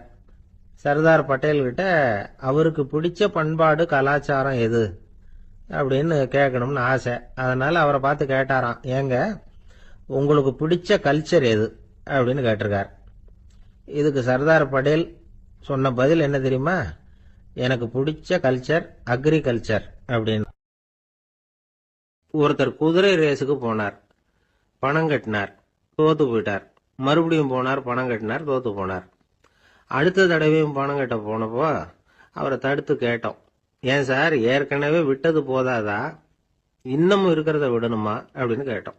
விட்டதையெல்லாம் மொத்தமா எடுக்க வேணாமா சார், அதுக்காக தான் தொடர்ந்து பணம் கட்டுறேன்னாரு அவரு. இவரை திருத்துறது ரொம்ப கஷ்டம். இது ஒரு மனநோய். மனநோய்கள்ல பல வகை உண்டு. மனநோய்கள் பிரிவு அட்டவணையில சூதாட்டம்ங்கிறது அவதி வரும் நோய் அப்படிங்கிற தலைப்புல வருது. சூதாட்டம் 2 வகைப்படும்னு சொல்றாங்க உளவியல் நிபுணர்கள். ஒரு வகை எப்படின்னா, நண்பர்களோட சேர்ந்துகிட்டு மகிழ்ச்சியும் கிளர்ச்சியும் அடையறதுக்காக ஈடுபடுறது. பிரச்சனைகளை தீர்க்கறதுல ஒரு ஆர்வம், கேளிக்கைக்காக கொஞ்சம் விட்டு பிடிக்கிறது அப்படிங்கிற மனுஷனுடைய அடி மனசுல உள்ள விபரீத பிணைய சுபாவம், இதெல்லாம் அதுக்கு காரணம். இன்னொரு வகை எப்படின்னா, சூதாட்டத்துல ஈடுபட்டு ஒரு கட்டாய நிலைமைக்கு ஆளாயிடுறது. ஈடுபடு அப்படின்னு மனசு ஒரு வெறித்தன்மையை தூண்டிக்கிட்டே இருக்கும். இப்படிப்பட்டவங்களுக்கு நாம தோத்துக்கிட்டு இருக்கோம்ங்கிறது தெரியும். நாம ஜெயிக்கிறதுக்கான சந்தர்ப்பம் இல்லைங்கிறதும் தெரியும். இதனால நமக்கும் கஷ்டம், நம்ம சுத்தி இருக்கிறவங்களுக்கும் கஷ்டங்கிறதும் புரியும். அப்படி இருந்தும் சூதாடுவாங்க. இதுக்கு காரணம் சூதாடியின் பகற்கனவு அப்படிங்கிறாங்க நிபுணர்கள். இந்த நிலைமைக்கு கட்டாய சூதாட்டம் அல்லது நிர்பந்த சூதாட்டம் அப்படின்னு பேர் வச்சிருக்கிறாங்க. இப்படிப்பட்ட ஆசாமி இருக்கிறது பூரா விட்டுருவான், கடன் வாங்குவான், திருடுவான். இருந்தாலும் என்னைக்காவது ஒரு நாள் ஜெயிச்சிருவேன் அப்படின்னு சொல்லிக்கிட்டே இருப்பான். விட்டதை எடுத்துருவேங்கிற ஒரு நம்பிக்கை சுடர் அவனுக்குள்ள எரிஞ்சுக்கிட்டே இருக்கும். இவனை மனநோயாளி அப்படின்னு சொல்லிட முடியாதான். என்ன காரணம்னா, இது மாதிரி ஆளுங்க கிட்ட மன போராட்டமோ கவலையோ பதட்டமோ இருக்கிறது இல்ல. சில விசேஷமான குணங்கள் இவங்க கிட்ட உண்டு. எதிர்ப்பு உணர்ச்சி, சிறுபிள்ளைத்தனம், சட்ட திட்டங்களையும் சம்பிரதாயங்களையும் உட தெரியாத மனப்போக்கு, பொறுப்பில்லாத தன்மை, நெறிதவறி நடக்கிறது எல்லாம் இவங்க கிட்ட உண்டு. ஆனா வெளிப்பார்வைக்கு ரொம்ப சிநேகமா இருப்பாங்க, அன்பா இருப்பாங்க. அப்படி இருக்கிறதாக காட்டிக்குவாங்க. ஆதாயம், சுயலாபம் இதெல்லாம் கருதி தான் பழகுவாங்க. இவங்க கேட்கறப்ப நாம பணம் கொடுக்கலன்னு வச்சுக்கோங்க, நம்மளை கை விட்டுருவாங்க. நம்ம மேல அபாண்டமா பழி சுமத்துறது கூட தயங்க மாட்டாங்க. தங்களுடைய சூதாட்ட நடவடிக்கைகளுக்கு சாதகமான காரணங்களை சொல்லிட்டு இருப்பாங்க. நீ வேணும்னா பாரு, ஒரே நாள்ல நான் இழந்ததையெல்லாம் மீட்டு லட்சாதிபதி ஆறனா இல்லையா பாரு அப்படிம்பாங்க. தோத்து போறத ஒரு படிப்பினையா இவங்க எடுத்துக்கிறதே இல்லை. தோத்து போறதுலேயே இவங்களுக்கு ஒரு அலாதியான சுகம். தனக்குத்தானே துன்பத்தை வரவழைச்சுக்கிட்டு இன்பம் அடையறதுக்கு தன்வதை சுகம் அப்படின்னு பேர். இவங்கெல்லாம் அந்த ரகம். சில பேர் எப்படி தெரியுமா, மந்திர எண்ணங்களை வரவழைச்சிக்கிறது, சூதாடுறதுக்காக ஆபீஸ்ல கையாடல் பண்றது, அடுத்தவங்க கிட்ட இருந்து திருடுறது. இந்த மந்திர எண்ணம் தீவிரமாச்சுன்னா ஒரு மாதிரியா பேச ஆரம்பிச்சிருவாங்க. தோல்விதான் சார் வெற்றிக்கு முதல் படியும்பாங்க. தன்னால பகடக்காய்களையும் குதிரை ஓட்டிகளையும், அதாவது இந்த ஜாக்கிகள், அதெல்லாம் கட்டுப்படுத்த முடியுங்கிற பித்து நிலைக்கு இவங்கெல்லாம் தள்ளப்பட்டுருவாங்க. சில சூதாடிகள் ஆராய்ச்சி பார்த்ததுல என்ன தெரிய வந்தது தெரியுமா, அவங்கெல்லாம் குழந்தை பருவத்துல அன்புக்காக ஏங்கினவங்களாம், புறக்கணிக்கப்பட்டவங்களாம், உதவிகளை பெற முடியாதவங்க, இப்படிலாம் இருந்திருக்கிறாங்க. இவங்க வளர வளர மற்றவங்க சௌகரியம் பற்றி அக்கறை இல்லாதவங்களா ஆயிடுறாங்க. அதிர்ஷ்ட தேவதை தன்னோட இருக்கிறாங்க அப்படிங்கிற அசையாத நம்பிக்கை இவங்களுக்கு. இவங்களை வந்து திருத்துறது ரொம்ப கஷ்டம். அதனால பந்தயம், சூதாட்டம் இது மாதிரியான விஷயங்களை விட்டு விலகியே இருக்கிறது தான் நமக்கு நல்லது. ஒரு ஆள் சொன்னான், என்னுடைய குதிரை வேகமா ஓடுறதுக்கு என்ன வழி அப்படின்னு கால்நடை மருத்துவர்கிட்ட யோசனை கேட்டேன். அவர் ஒரு பாட்டில் நிறைய மாத்திரைகளை கொடுத்து தினம் 2 மாத்திரை வீதமா கொடுக்க சொன்னார். முதல் நாள் 2 மாத்திரையை கொடுத்துட்டு அது மேலே ஏறி உட்கார்றதுக்கு போனேன். அவ்வளவுதான். அதுக்குள்ள அது அம்பு மாதிரி பாஞ்சு ஓடி போச்சு. நான் இன்னும் உட்காரவே இல்லை, அதுக்குள்ள பாஞ்சு ஓடி போச்சு அப்படின்னா. அடடா, அப்புறம் நீங்க என்ன பண்ணீங்க அப்படின்னு கேட்டாங்க. என்ன பண்றது, மீதி மாத்திரை பூராவே நான் முழுங்கி விட்டு அதுக்கப்புறம் துரத்தி பிடிச்சி அது மேலே ஏறி உட்கார்ந்தேன் அப்படின்னா அவன். ஒரு ஊர்ல ஒரு மன்னன் இருந்தான், கொடுங்கோல் மன்னன். நிறைய தொந்தரவு பண்ணிட்டு இருந்தான். அவன் ஒரு தடவை என்ன பண்ணான் தெரியுமா? ஒரு தப்பும் பண்ணாத ஒரு இளைஞனை பிடிச்சி ஜெயிலில் அடைச்சுட்டான். அந்த பையனோட சொந்தக்காரங்கள்லாம் ராஜா கிட்ட போனாங்க. அவன் ஒரு தவறும் பண்ணல, அவனை விடுதலை பண்ணுங்க அப்படின்னு கெஞ்சி கேட்டுக்கிட்டாங்க. மன்னன் வந்து யோசனை பண்ணான். அந்த இளைஞனை கூப்பிட்டுக்கிட்டு வர சொன்னான். அவனை கொண்டாந்து ராஜா முன்னாடி நிறுத்தினாங்க. இதை பாருப்பா, உன்னை நான் விடுதலை பண்ணுவேன், ஆனா ஒரு கண்டிஷன். அந்த நிபந்தனையை நீ நிறைவேற்றினா உனக்கு விடுதலை அப்படின்னா மன்னன். சரின்னு ஒத்துக்கிட்டான் பையன். மன்னன் வந்து கண்டிஷன் என்னங்கிறத சொன்னான். உங்ககிட்ட ஒரு செம்மறி ஆட்டை கொடுக்க போறேன். 1 மாசத்துக்கு அதுக்கு தேவையான தீனியையும் கொடுக்க போறேன். 1 மாசம் கழிச்சு அந்த ஆட்டை வந்து எடை போட்டு பார்ப்பேன். அந்த ஆட்டின் எடை கொஞ்சம் கூட கூடி இருக்கக்கூடாது. எடை கூடி இருந்தா உனக்கு விடுதலை கிடையாது. என்ன சொல்ற அப்படின்னா. பையனுக்கு ஒன்றும் புரியல, பயமா போயிட்டுது. குழம்பிக்கிட்டே நின்றுகிட்டு இருக்கிறான். சரி, ஒரு நாள் டைம் தரேன், நல்லா யோசனை பண்ணி பார்த்துட்டு நாளைக்கு உன் முடிவை சொல்லு அப்படின்னா மன்னன். பையன் கவலையோட வெளியில வந்தான். அங்க ஒரு பெரியவர் நின்றுகிட்டு இருந்தார். அவர்கிட்ட விஷயத்த சொன்னான். அந்த பெரியவர் இந்த பையனுக்கு காதோட காதா ஒரு வழியை சொல்லி கொடுத்தார். அதை கேட்டதும் பையன் மறுபடியும் மன்னன் முன்னாடி வந்து நின்னா. உங்க நிபந்தனையை ஏத்துக்கிறேன்னு சொன்னான். மன்னன் வந்து ஒரு ஆட்டுக்குட்டியையும் அதுக்கு 1 மாசத்துக்கு தேவைப்படுற தீவனத்தையும் கொடுக்கும்படியா உத்தரவு போட்டான். கொடுத்தாங்க, ஓடிட்டு போயிட்டான். 1 மாசம் தினமும் தவறாம அந்த தீவனத்தை ஆட்டுக்குட்டிக்கு போட்டுக்கிட்டு இருக்கிறான். 1 மாசம் கழிச்சு அந்த ஆட்டை வந்து அரண்மனைக்கு ஓட்டிக்கிட்டு போனான். மன்னன் அதை எடை போட்டு பார்க்கறான். எடை கூடவே இல்லை, அப்படியே தான் இருக்குது. உடனே போட்ட நிபந்தனைப்படி அந்த இளைஞனை வந்து விடுதலை பண்ணிவிட்டான். சரி, ஆட்டுக்கு எடை கூடாம இருக்கிறதுக்கு அந்த பெரியவர் சொல்லி கொடுத்த யோசனை என்ன அப்படின்னா, அது வேற ஒண்ணும் இல்லை. அந்த ஆட்டுக்கு எதிரில் அது கண்ணுல படுற மாதிரி ஒரு ஓநாயை கட்டி போட சொன்னார். அவ்வளவுதான். ஆட்டுக்கு ஓநாய்ங்கிறது பிறவி பகை. ஓநாயை பார்த்தா ஆடு நடுங்க ஆரம்பிச்சிரும், அவ்வளவு பயம். தினமும் அந்த ஆடு பயந்துகிட்டே தீனி சாப்பிடுது, எடை கூடல. அதுதான் ரகசியம். இது வந்து சின்ன பிள்ளைங்களுக்கான ஒரு கதை. இதுல இருந்து தெரிஞ்சுக்க வேண்டிய உண்மை என்னன்னா, நாமெல்லாம் சாப்பிடுறப்ப மனசும் உடம்பும் அமைதியா இருக்கணும். அப்பதான் அது உடம்புல ஒட்டும். அவசரத்திலையும் பயத்திலையும் சாப்பிட்டா அது சரியா ஜீரணம் ஆகாது. இன்னொரு ராஜா இருந்தார். அவரும் ஒரு இளைஞனை ஜெயிலில் அடைச்சு விட்டார். விடுதலை பண்ணணும்னா ஒரு கண்டிஷன்னார். என்னன்னு கேட்டான். ஒரு ஆட்டுக்குட்டியை அவன் முன்னாடி கொண்டாந்து நிறுத்துவேன், நீ அதுகிட்ட ஒரு கேள்வி கேட்கணும், அதுக்கு சரியான பதிலை சொல்லணும். அப்படி செஞ்சுட்டா உனக்கு விடுதலைன்னார். இளைஞன் யோசனை பண்ணி பார்த்தான். சரின்னு ஒத்துக்கிட்டான். அது பிரகாரமே ஆட்டுக்குட்டிய பதில் சொல்ல வச்சுட்டான். என்ன நடந்தது தெரியுமா? ஆட்டுக்குட்டியை கொண்டாந்து நிறுத்தினாங்க. இவன் மெதுவா அதுகிட்ட போனான். அது காதுகிட்ட போய் ஏப்ரலுக்கு அடுத்த மாசம் என்ன மாசம்னு கேட்டான். அது உடனே மேன்னு கத்திச்சு. இவன் விடுதலை ஆயிட்டு. இந்த உலகமே ஒரு நாடக மேடை, நாம எல்லாரும் நடிகர்கள். இது வந்து ஞானிகள் சொல்றது. இது ஒரு பக்கம் இருக்கட்டும். இந்த உலகத்துக்குள்ள எத்தனையோ நாடக மேடைகள், எத்தனையோ நடிகர்கள், எத்தனையோ நாடகங்கள். இதெல்லாம் எப்படி ஆரம்பமாச்சு? அதுதான் இன்னைக்கு தகவல். அதாவது ஆதி மனிதன் பேச ஆரம்பிக்கிறதுக்கு முன்னாடி சைகையாலேயே எல்லாத்தையும் சொல்லிட்டு இருந்தான். அதனால அப்பவே நடிப்பு ஆரம்பமாயிட்டுது. முதல்ல ஒரு வேட்டையத்தான் அவன் வந்து நடிச்சு காட்டியிருப்பான். இவன் எப்படி போனான், எதிரில் மிருகம் எப்படி வந்தது, அதோட எப்படி சண்டை போட்டான், எப்படி அடித்து கொண்டுகிட்டு வந்தான், இதை அப்படியே மற்றவங்களுக்கு நடித்து காட்டியிருப்பான். ஏன்னா மொழி கிடையாது. இந்த காலத்துல எல்லாம் நாடகங்களில் நடிக்கிறவங்கள நடிகர்கள்ங்கிறோம். ஒரு காலத்தில் இவங்களுக்கு என்ன பேர் தெரியுமா? திஸ்பியர்கள் அப்படின்னு பேராம். இதுக்கு காரணம் உண்டு. அதாவது 2000 வருஷத்துக்கு முன்னாடி கிரீஸ் நாட்டில் திசிபியஸ் அப்படின்னு ஒரு ஆள் இருந்தான். அவன் ஒரு பெரிய நாடக கலைஞன். அவன் சில இளைஞர்களை சேர்த்துக்கிட்டான், பயிற்சி கொடுத்தான், நாடக குழுவை உருவாக்கினான். நடிகர்களையும் நாடகத்துக்கு தேவையான பொருள்களையும் ஏற்றிக்கிட்டு போகிறதுக்கு ஒரு வண்டியையும் தயார் பண்ணான். அந்த வண்டியிலேயே அவன் வந்து கிரேக்க நாடு பூராவும் சுற்றினான். ஊர் ஊராக நாடகம் போட்டான். ஒரு ஊருக்கு போனதும் அங்கே நாடகம் நடத்த தியேட்டர் இருக்கா அப்படிங்கன்னெல்லாம் பார்க்கறது இல்லை அவன். ஏன்னா அப்போலாம் தியேட்டர்னா என்னென்ன தெரியாது. நாடகம்னா அது ஒரு மூடிய கொட்டைக்குள்ளே தான் நடத்தணுங்கிறது அப்போ யாருக்குமே தோணலை. இந்த வண்டி போகும், அதுவே ஒரு பகுதி, அப்படியே ஒரு மேடை மாதிரி விரிச்சிக்கும். அதில் ஏறி நின்றுக்கிட்டு நாடகத்தை நடித்து காட்டுவாங்களாம். மக்கள்லாம் எதிரில் தரையில் உட்காந்து அதை பார்த்துக்கிட்டு இருக்கிறது. உலகத்தின் முதல் நடமாடும் தியேட்டர் இதுதானா. இந்த திசைபிஎஸ் தான் முதலாக உலகத்தில் நாடகம்ங்கிற பொழுதுபோக்கை நடத்தி காட்டினவன் அப்படின்னு சொல்கிறாங்க. அவன் சொந்தமாக நாடகம் எழுதுனா, நடித்தான், நாடகத்தை இயக்கினான். அதனால தான் அவனை first man of the theatre அப்படின்னு சொல்லுவாங்க. அவன் தான் நாடக மேடையின் முன்னோடி. கிரேக்கர் காலத்திலேயே நாடக ஆசிரியர்கள், நடிகர்கள், ரசிகர்கள் இவங்கெல்லாம் உருவாயிட்டாங்களாம். நாடகத்தின் சரித்திரத்தில் இந்த 3 பிரிவும் ரொம்ப முக்கியம். அதாவது கிரேக்க தியேட்டர்கள்லாம் திறந்த வெளி மேடைகள் தான். பெரும்பாலும் மலைச்சரிவுகள், அதுவே படிப்படியாக பண்ணியிருப்பாங்க. கீழே அரைவட்ட வடிவில் மேடை, அதுக்கு ஆர்கெஸ்ட்ரான்னு பேர். பிற்காலத்தில் இதில் உட்காந்து இசைக்குழுவினர் வாய்ச்சதுனால இசைக்குழுவுக்கே ஆர்கெஸ்ட்ராங்கிற பேர் வந்துட்டுது. இப்போ கிரேக்க தியேட்டர்களில் ஒன்று, அதோட காலம் கிமு 340. அதை இன்னமும் பாதுகாத்து வச்சிருக்கிறாங்களாம். எபிடாரஸ் அப்படிங்கிற இடத்துல அது இருக்குதான். இன்னமும் அந்த தியேட்டரை பயன்படுத்திக்கிட்டு வர்றாங்களாம். சிறந்த கிரேக்க நாடகங்கள்லாம் அங்கே நடிக்கிறாங்களாம். ஆரம்ப காலத்திலேயே கட்டணம் கிடையாது. அப்புறம் பின்னாடி தான் நுழைவு கட்டணம்லாம் அப்படியே வந்துட்டு தான்.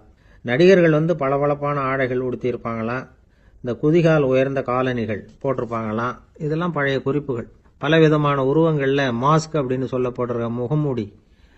அதனால் ஒரே நடிகர் பல வேடங்களில் நடிக்கிறது உண்டான். ஆரம்பத்தில் பெண் நடிகர்கள் கிடையாது, எல்லாம் ஆண் நடிகர்கள் தான். ரோமானியர்கள் தான் முதல் நிரந்தர நாடக மேடையை கட்டினவங்க. அதுதான் முதல் தியேட்டர். கிமு 1048 காலகட்டத்தில் பாம்பிங்கிற நகரத்தில் அதை கட்டியிருக்கிறாங்களாம். கிரேக்க ரோமானிய தியேட்டர்களின் அடிப்படையிலேயே இந்த இத்தாலிய வடிவ அமைப்பாளர்கள் இந்த குதிரை லாட வடிவில் ஒரு ஆடிட்டோரியத்தை உருவாக்கினாங்களாம். இப்படி அதை பற்றி நிறைய தகவல் இருக்குது. 1576 லண்டனில் இந்த வின்ஸ்பர்ரி, அப்புறம் இந்த பில்ட்ஸில், அப்புறம் ஜேம்ஸ் இப்படிங்கிற ஒரு முயற்சியால் தான் இங்கிலாந்தில் முதல் தியேட்டர் உருவாச்சான். அப்படி ஒருத்தர் இருந்தாராம்.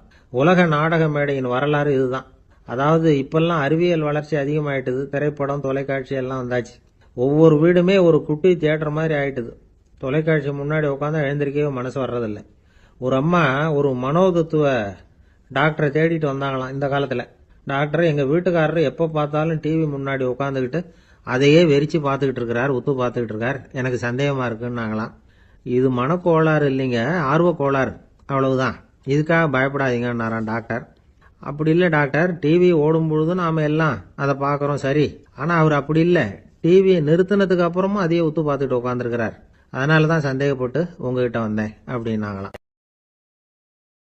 கிராமத்துல ஒருத்தன் தன்னுடைய நகங்களை வெட்டிக்கிட்டு இருந்தான்.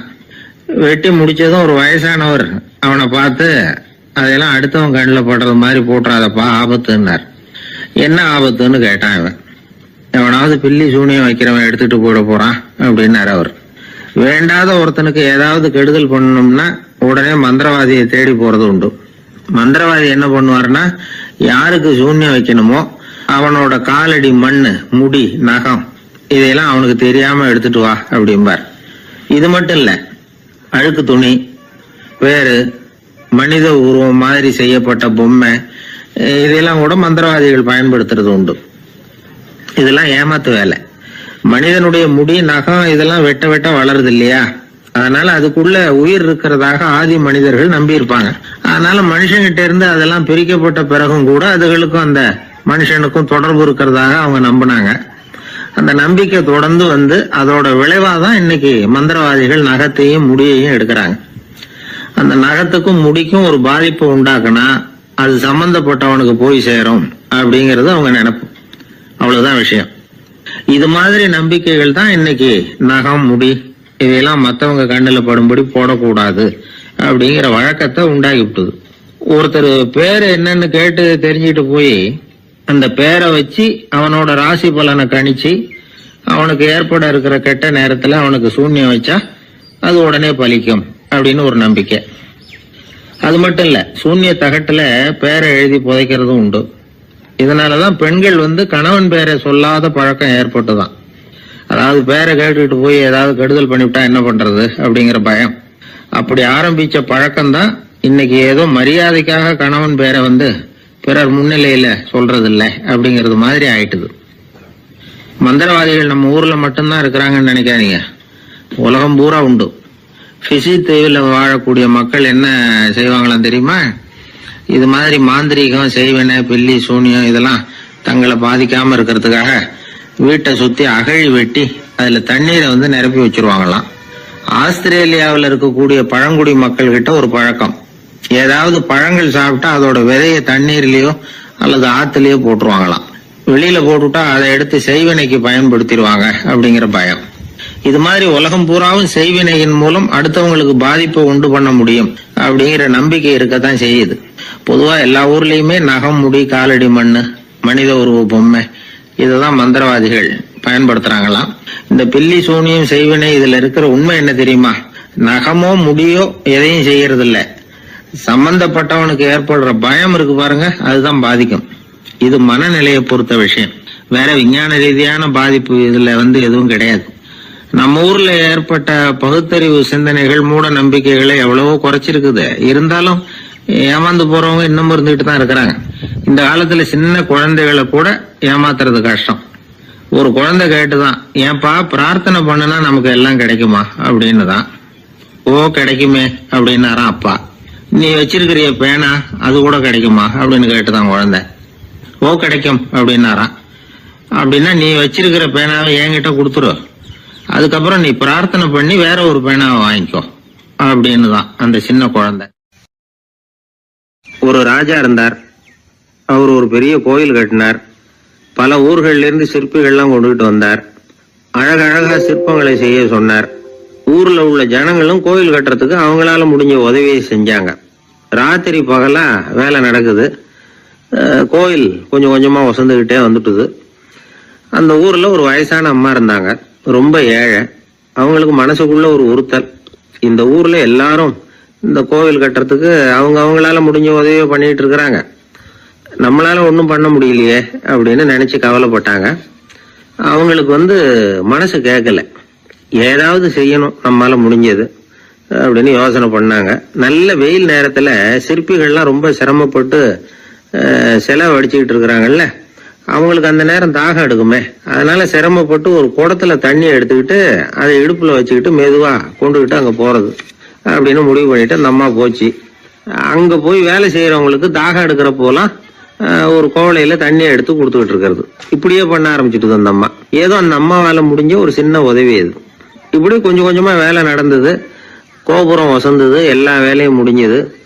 இனிமே கடைசியா கற்ப கிரகத்தின் மேல விமானம் அமைக்க வேண்டியதுதான் பாக்கி. அந்த வேலையும் ஆரம்பமாச்சு.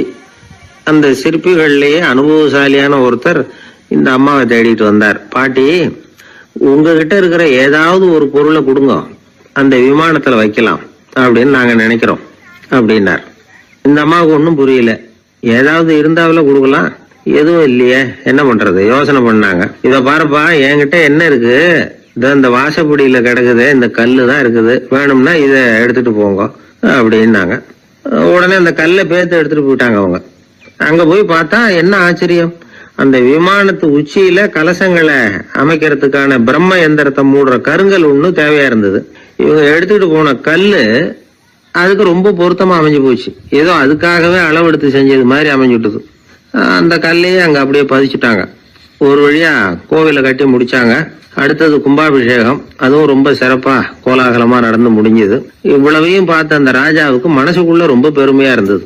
இவ்வளவு பெருசா இந்த கோவில் உருவாகிறதுக்கும் இவ்வளவு சிறப்பா இந்த விழா நடக்கிறதுக்கும் நாம தானே காரணம் அப்படின்னு மனசுக்குள்ள நினைச்சுக்கிட்டார். இப்படி நினைச்சுக்கிட்டே அன்னைக்கு ராத்திரி அரண்மனையில படுத்து தூங்கினார். உடனே ஒரு கனவு. ஆண்டவனே அந்த ராஜாவோட கனவுல வந்தார். ராஜா ஆண்டவனை வணங்கினார். இறைவா, உங்களுக்காக நான் கட்டி இருக்கிற கோவில் எப்படி இருக்குது, நல்லா இருக்குதா அப்படின்னு கேட்டார் ராஜா. அதுக்கு இறைவன் சொன்ன பதில் என்ன தெரியுமா? நீ கட்டின கோவில்ல அந்த கிழவியோட நிழல்ல நான் சுகமா இருக்கிறேன் அப்படின்னாராம். இப்படி சொல்லிவிட்டு கடவுள் மறைஞ்சிட்டார். கனவு கலைஞ்சது. ராஜா விசாரிச்சாரு, யார் அந்த கிழவி அப்படின்னு. எல்லாரும் விவரத்தை சொன்னாங்க. அப்பதான் ராஜா நினைச்சு பார்த்தார், இந்த கோவிலை நானே கட்டினதாக ரொம்ப பெருமைப்பட்டுக்கிட்டேன். ஆனா அந்த வயசான அம்மா வீட்டு வாசல்ல கிடந்த கல்லு அது இறைவனுக்கு சுகமான நிழல் கொடுக்கறதாக சொல்றாரு. அப்படிங்கறத எண்ணி பார்த்தார்.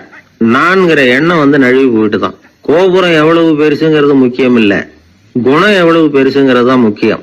அந்த வயசான அம்மா நம்ம நாட்டுல வாழறது தான் நமக்கு உண்மையான பெருமை அப்படின்னு நினைச்சாராம் ராஜா. இந்த காலத்திலயும் ஒரு ஊர்ல ஒரு கோவில் கட்டினாங்க. எல்லா ஜனங்களும் அவங்களால முடிஞ்சதை செஞ்சாங்க. நம்மால ஒருத்தன் அந்த திருப்பணி குழு தலைவரை போய் பார்த்தான். நான் ஏதாவது ஒத்துழைக்கணுமா ஐயா அப்படின்னு ரொம்ப பணிவா கேட்டான். திருப்பணி குழு தலைவர் சொன்னார், இத பாருப்பா, இந்த கோவில் கட்டி முடிக்கிற வரைக்கும் உன்னுடைய ஒத்துழைப்பு எதுவும் தேவையில்லை. கட்டி முடிச்சு கும்பாபிஷேகம் ஆனதுக்கு அப்புறம் தான் உன்னுடைய ஒத்துழைப்பு ரொம்ப அவசியம் அப்படின்னார். அதுக்கப்புறம் நான் என்ன செய்யணும் சொல்லுங்கன்னா, இவன் இந்த சாமி சிலைய நீ திருடிட்டு போகாம இருக்கணும், அவ்வளவுதான் அப்படின்னாராம் அவர். ஆங்கிலேய ஆட்சி இந்தியாவுல நடந்துகிட்டு இருந்த காலம். மூதறிஞர் ராஜாஜி சேலத்துல வழக்கறிஞரா தொழில் நடத்திட்டு இருக்கிறார். அவர் ஒரு சமயம் தன்கிட்ட வேலை செஞ்சுக்கிட்டு இருந்த பணியாளர் ஒருத்தரை கூப்பிட்டார். இத பாருப்பா, இந்த அஞ்சல் தலைய இந்த தபால் கவர்ல ஒட்டிட்டு வா அப்படின்னு சொன்னாராம். அந்த ஆள் உடனே அந்த கவரையும் ஸ்டாம்பையும் வாங்கிட்டு போனார். பசை தடவி ஸ்டாம்பை கவர்ல ஒட்டினார். திருப்பி கொண்டுகிட்டு வந்து ராஜாஜி கிட்ட கொடுத்தார். இவர் அதை வாங்கி பார்த்தார். உடனே சிரிக்க ஆரம்பிச்சுட்டாராம். அவரால் சிரிப்பை அடக்க முடியல. அந்த பணியாளரை பார்த்து, ஏன்பா, நாங்க எல்லாரும் எவ்வளவோ பாடுபட்டு முயற்சி பண்ணி போராடிட்டு வர்றோம், ஆனா எங்களால முடியல, எங்களால முடியாத அந்த காரியத்தை நீ ஒரு நிமிஷத்துல செஞ்சுட்டியே அப்படின்னு சொல்லிவிட்டு மறுபடியும் சிரிச்சாராம். பணியாளருக்கு உடனடியா ஒன்றும் புரியல, என்னன்னு பார்த்தார். அப்புறம் ராஜாஜி சொன்னாராம், ஆமாப்பா, நீ ஒரு நிமிஷத்துல பிரிட்டிஷ் மன்னரை வந்து கவுத்துட்டியே அப்படின்னாராம். அப்புறம் தான் விவரம் புரிஞ்சிருக்குது. அந்த பணியாளர் மன்னர் உருவம் இருந்த அந்த தபால் தலைய அந்த கவர்ல தலைகீழா ஒட்டி வச்சிருக்கிறார். அதை பார்த்துட்டு தான் ராஜாஜி அப்படி சொன்னாராம். இந்த நகைச்சுவை உணர்வு அவருக்கு இயல்பாவே இருந்தது. சேலத்துல வெங்கட சுப்பையர் அப்படின்னு சொல்லி ஒரு பிரபலமான வக்கீல், அவரும் ராஜாஜியும் ஒரு ஊர்ல பொதுக்கூட்டத்தை முடிச்சுக்கிட்டு திரும்பி ரயில்ல சென்னைக்கு வந்துகிட்டு இருக்கிறாங்க. ராத்திரி நேரம். வெங்கட சுப்பையர் ஜன்னல் ஓரமா உட்கார்ந்து பயணம் பண்ணிட்டு இருக்கிறார். திடீர்னு ஒரு இடத்துல அவரோட கை கடிகாரம் நழுவி ஜன்னல் வழியா வெளியில வந்துட்டுதான். அவர் உயிருக்கு உயிரா பாதுகாத்து வச்சிருந்த வாட்ச் அது. ஏன் தெரியுமா? அவர் வக்கீல் ஆகிறதுக்கு முன்னாடி சென்னை கிறித்துவ கல்லூரியில பணியாற்றிக்கிட்டு இருந்தார். பணி முடிஞ்சு விலகிறப்போ அவர்கிட்ட படிச்ச மாணவர்கள்லாம் அன்புக்கு அடையாளமா ரொம்ப பிரியமா கொடுத்த கை கடிகாரம் அது. அப்பேற்பட்ட அன்பு பரிசை திடீர்னு இழந்து விடுறதுக்கு யாருக்குதான் மனசு வரும்? ஐயோ, வாட்சி வெளியில விழுந்துட்டுதே அப்படின்னு பதட்டத்தோட சத்தம் போட ஆரம்பிச்சாராம். ராஜாஜி பக்கத்துலதான் உட்கார்ந்து இருக்கிறார். இருந்தாலும் இதை கேட்டுட்டு பதட்டப்படல, பதில் எதுவும் சொல்லல. அவர் பாட்டுக்கு என்னத்தையோ 1, 2, 3ன்னு எண்ணிட்டே வந்தாராம். வெங்கட சுப்பையர் ரொம்ப வேதனைப்பட்டிருக்கார். என்னங்க இது, என்னோட அருமையான கை கடிகாரம் நழுவி வெளியில விழுந்துட்டுது, அதுக்காக நான் தவிச்சுக்கிட்டு இருக்கிறேன். நீங்க என்னன்னா இதை கொஞ்சம் கூட காதுல வாங்கிக்காம குழந்தை மாதிரி என்னத்தையும் எண்ணிக்கிட்டே வர்றீங்களே அப்படின்னாராம். அப்பவும் ராஜாஜி ஒன்னும் பதில் பேசல. அவர் பாட்டுக்கு விடாம எண்ணிக்கிட்டே வந்தார். அடுத்த ஸ்டேஷன்ல வண்டி நின்னுது. ராஜாஜி ஸ்டேஷன் மாஸ்டரை கூப்பிட்டார். அவர் வந்ததும் அவர்கிட்ட சொன்னாராம், சார், எங்களுக்கு ஒரு உதவி செய்யணும். நாங்க வர்ற வழியில என் நண்பரோட வாட்ச் வெளியில விழுந்துட்டுது. அது விழுந்த இடத்துல இருந்து தந்தி கம்பங்களை விடாம எண்ணிக்கிட்டே வந்திருக்கிறேன். இவ்வளவு கம்பங்களுக்கு அப்பால அது கிடக்கும். தயவு பண்ணி யாரையாவது அனுப்பி அதை தேட ஏற்பாடு பண்ணுங்க. அது கிடைச்சுட்டுதுன்னா எங்களால முடிஞ்ச அன்பளிப்பு தர்றோம். அது மட்டும் இல்ல, எங்களுக்கு ஒரு லெட்டர் போடுங்க, கிடைச்சுட்டுதுங்கிற விவரத்தை நாங்க வந்து வாங்கிக்கிறோம் அப்படின்னு எல்லாம் சொன்னாங்களாம். அப்படின்னு சொல்லி முகவரியெல்லாம் கொடுத்துட்டு வந்துட்டாங்க அவங்க. கொஞ்ச நாள்ல அந்த கடிகாரமும் வந்து சேர்ந்துட்டுதான். இது எதுக்கு சொல்றாங்கன்னா, பதற்றம் அடையக்கூடாது அப்படிங்கிறது ரொம்ப முக்கியம். பதற்றம் அடையக்கூடிய நேரத்துல கூட அறிவை சிதற விடாம செயல்படுத்துற சாமர்த்தியம் எல்லாருக்கும் சுலபமா வந்துடாது. அவரோட நகைச்சுவை உணர்வுக்கு இன்னொரு உதாரணம். ஒரு தடவை அவரை பாக்குறதுக்கு ஒரு நண்பர் வந்தாராம். என்னப்பா பண்ணிட்டு இருக்கிற அப்படின்னு விசாரிச்சிருக்காரு ராஜாஜி. இப்ப நான் நிறைய கதை கட்டுரை எல்லாம் எழுதுறேன் சார், புத்தகம் போடுறேன் அப்படின்னாராம் வந்தவர். அப்படின்னா சாப்பாட்டுக்கு என்ன பண்ற அப்படின்னு கேட்டாராம் ராஜாஜி. இங்க எழுத்த நம்பி யாரும் காலம் தள்ள முடியாதுங்கிறத அவ்வளவு தெளிவா அவர் புரிஞ்சு வச்சிருக்கிறார். ஒரு அரசனும் அமைச்சரும் ஒரு நாள் ரொம்ப சாவகாசமா பேசிக்கிட்டு இருந்தாங்களாம். அரசன் அமைச்சரை பார்த்து ஒரு கேள்வி கேட்டிருக்கார். ஏங்க அமைச்சரே, ஆசை இல்லாத ஒரு மனுஷனால இருக்க முடியுமா அப்படின்னு. ஏன் முடியாது, துறவி அப்படிங்கிறவங்க எல்லாம் அப்படிப்பட்டவங்க தானே அப்படின்னாராம் அமைச்சர். அவங்க எல்லாம் உண்மையிலேயே ஆசையை விட்டவங்க தானே அப்படின்னு கேட்டாரா ராஜா. அப்படிதான் இருக்கணும் அப்படின்னாராம் அமைச்சர். அப்படின்னா ஆசையே இல்லாத ஒரு உண்மையான துறவியை நான் பார்க்கணுமேன்னார். அது என்ன பிரமாதம், அதுக்கு நான் ஏற்பாடு பண்றேன் அப்படின்னுட்டார் இவர். சொல்லிவிட்டு உடனே புறப்பட்டு போனார். அங்க இங்க தேடினார். அப்புறம் தான் அவருக்கு புரிஞ்சுது உண்மை துறவியை கண்டுபிடிக்கிறது எவ்வளவு கஷ்டமான காரியம்னு. இருந்தாலும் ராஜா கிட்ட சொல்லியாச்சே உண்மை துறவியை காட்டுறேன்னு. இப்ப என்ன பண்றது? ராஜா கிட்ட சொன்னபடி நடக்கலைன்னா அவருக்கு கோபம் வந்துடும். அமைச்சர் ஒரு யோசனை பண்ணார். அவருக்கு ஒரு வழி தெரிஞ்சுது. அதுதான் சரின்னு முடிவு பண்ணார். அதாவது அந்த ஊர்ல அவருக்கு தெரிஞ்ச நாடக நடிகர் ஒருத்தர் இருக்கிறார், நல்லா நடிப்பார். அவரை போய் பார்த்தார். இதை பாருப்பா, எனக்காக நீ ஒரு காரியம் செய்யணும்னார். என்னன்னு கேட்டார் அவரு.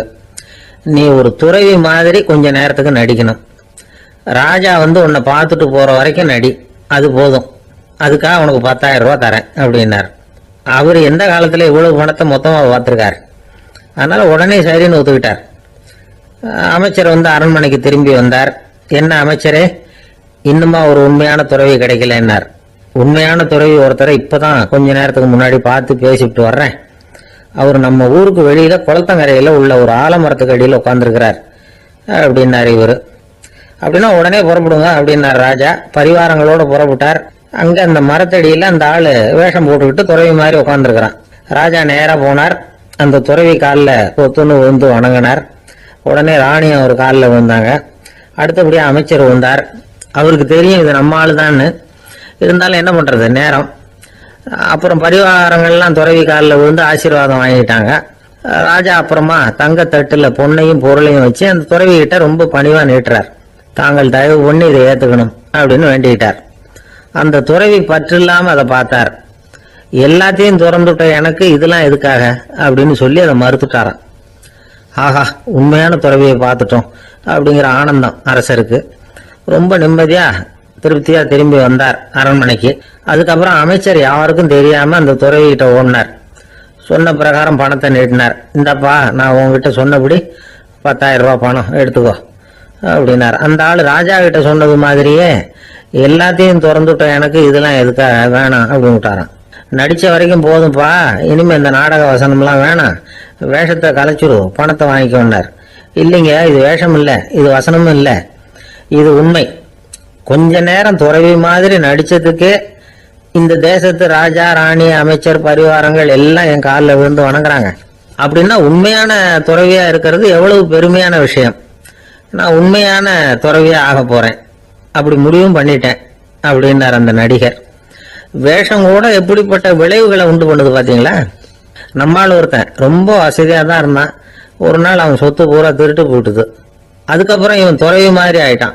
ஊர் ஊரா சுத்தினான். ஒரு குருநாதரை தேடி கண்டுபிடிச்சான். அவர்கிட்ட சீடனா சேர்ந்துக்கிட்டான். அவனை பார்த்து ஒருத்தர் கேட்டார், நீ உண்மையான சீடன் தானான்னு. இல்லைங்க, சீடன் மாதிரி நடிச்சுக்கிட்டு இருக்கிறேன் அப்படின்னா. அது குரு துரோகம் இல்லையா அப்படின்னு கேட்டார் அவர். இல்லைங்க, நான் பண்ணது குரு துரோகம் இல்லை, என் குரு பண்ணதுதான் துரோகம்.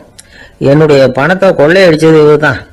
அதை எங்க வச்சிருக்காருன்னு கண்டுபிடிக்கிறதுக்காக தான் இவர்கிட்ட சீடனா சேர்ந்திருக்கிறேன் அப்படின்னானா. ஒரு ஆள் இருந்தான், நிறைய பணம் சம்பாதிச்சான். ஆனா செலவு பண்ண மனசு வரல, கருமி.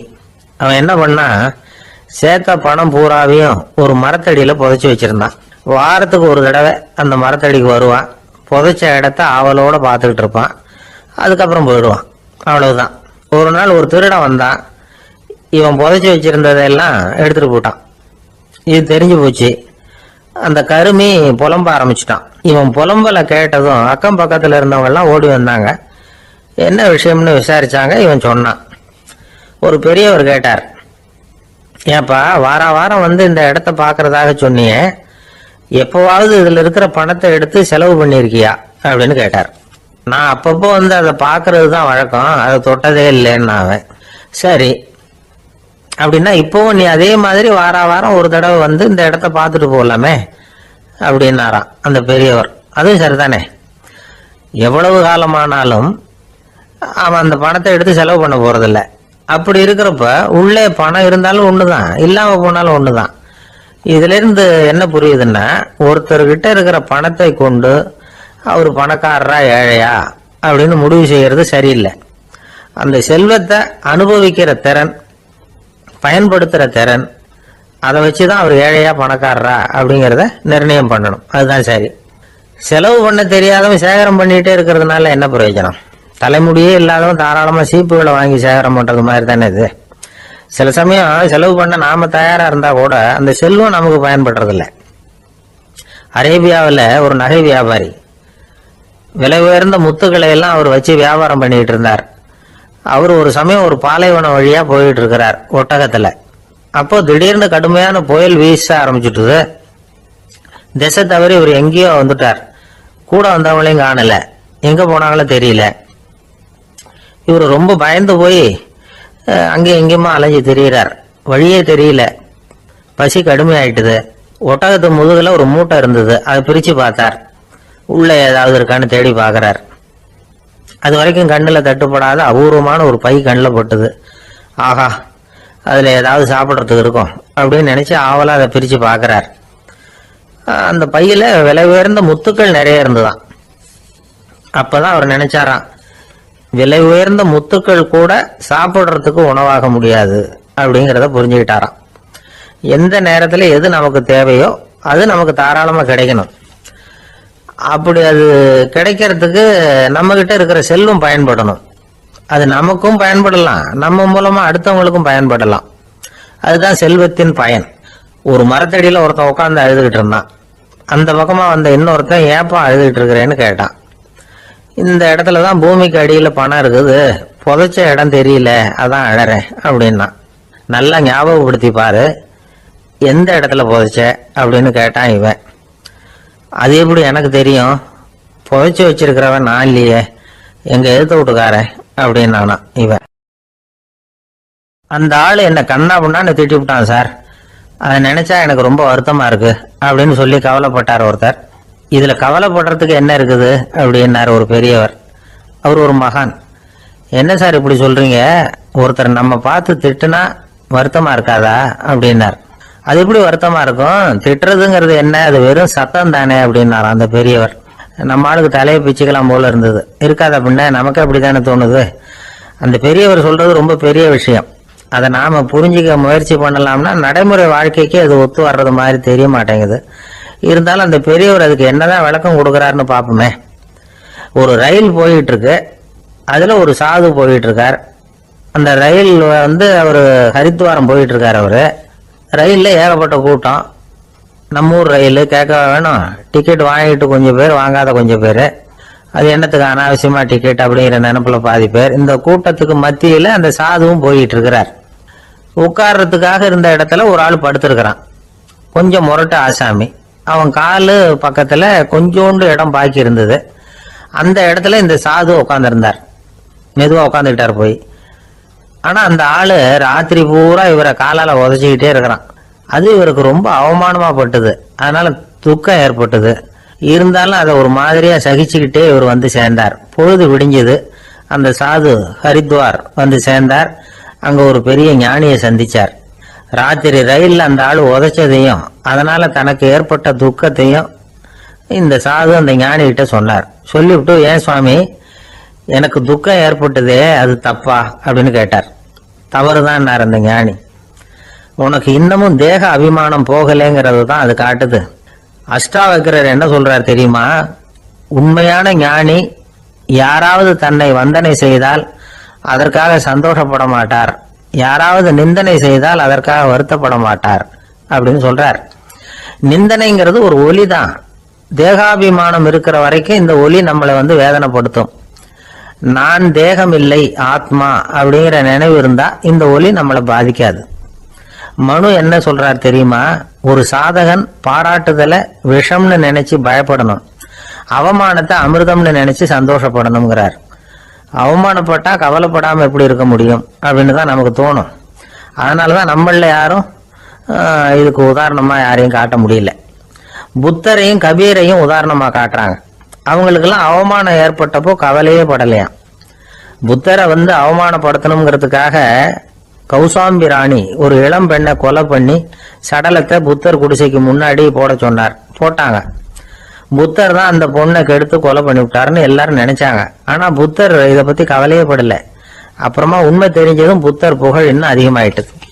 ஒரு பெரிய சபையில ஒரு மோசமான பொண்ணு நுழைஞ்சு தனக்கும் கபீருக்கும் சம்பந்தம் உண்டுன்னு சொன்னா கபீர் கவலைப்படல. அவங்க மாதிரியெல்லாம் நாமளும் இருக்க கத்துக்கணும். நிந்தனை, அபகீர்த்தி, அவமானம் எல்லாம் ஆண்டவன் கொடுக்கிற பிரசாதம்னு நினைக்கணும் அப்படின்னு சொல்றார் அந்த ஞானி. இதை கேட்ட இந்த காலத்து ஆசாமி ஒருத்தர், நான் கூட அப்படிதான் சார், யாராவது அவமானப்படுத்தினா கவலைப்பட மாட்டேன். நேத்து கூட ஒருத்தர் என்ன பலார்னு அரைஞ்சுட்டார், நான் கொஞ்சம் கூட கவலைப்படல, பேசாம வந்துட்டேன்னார்.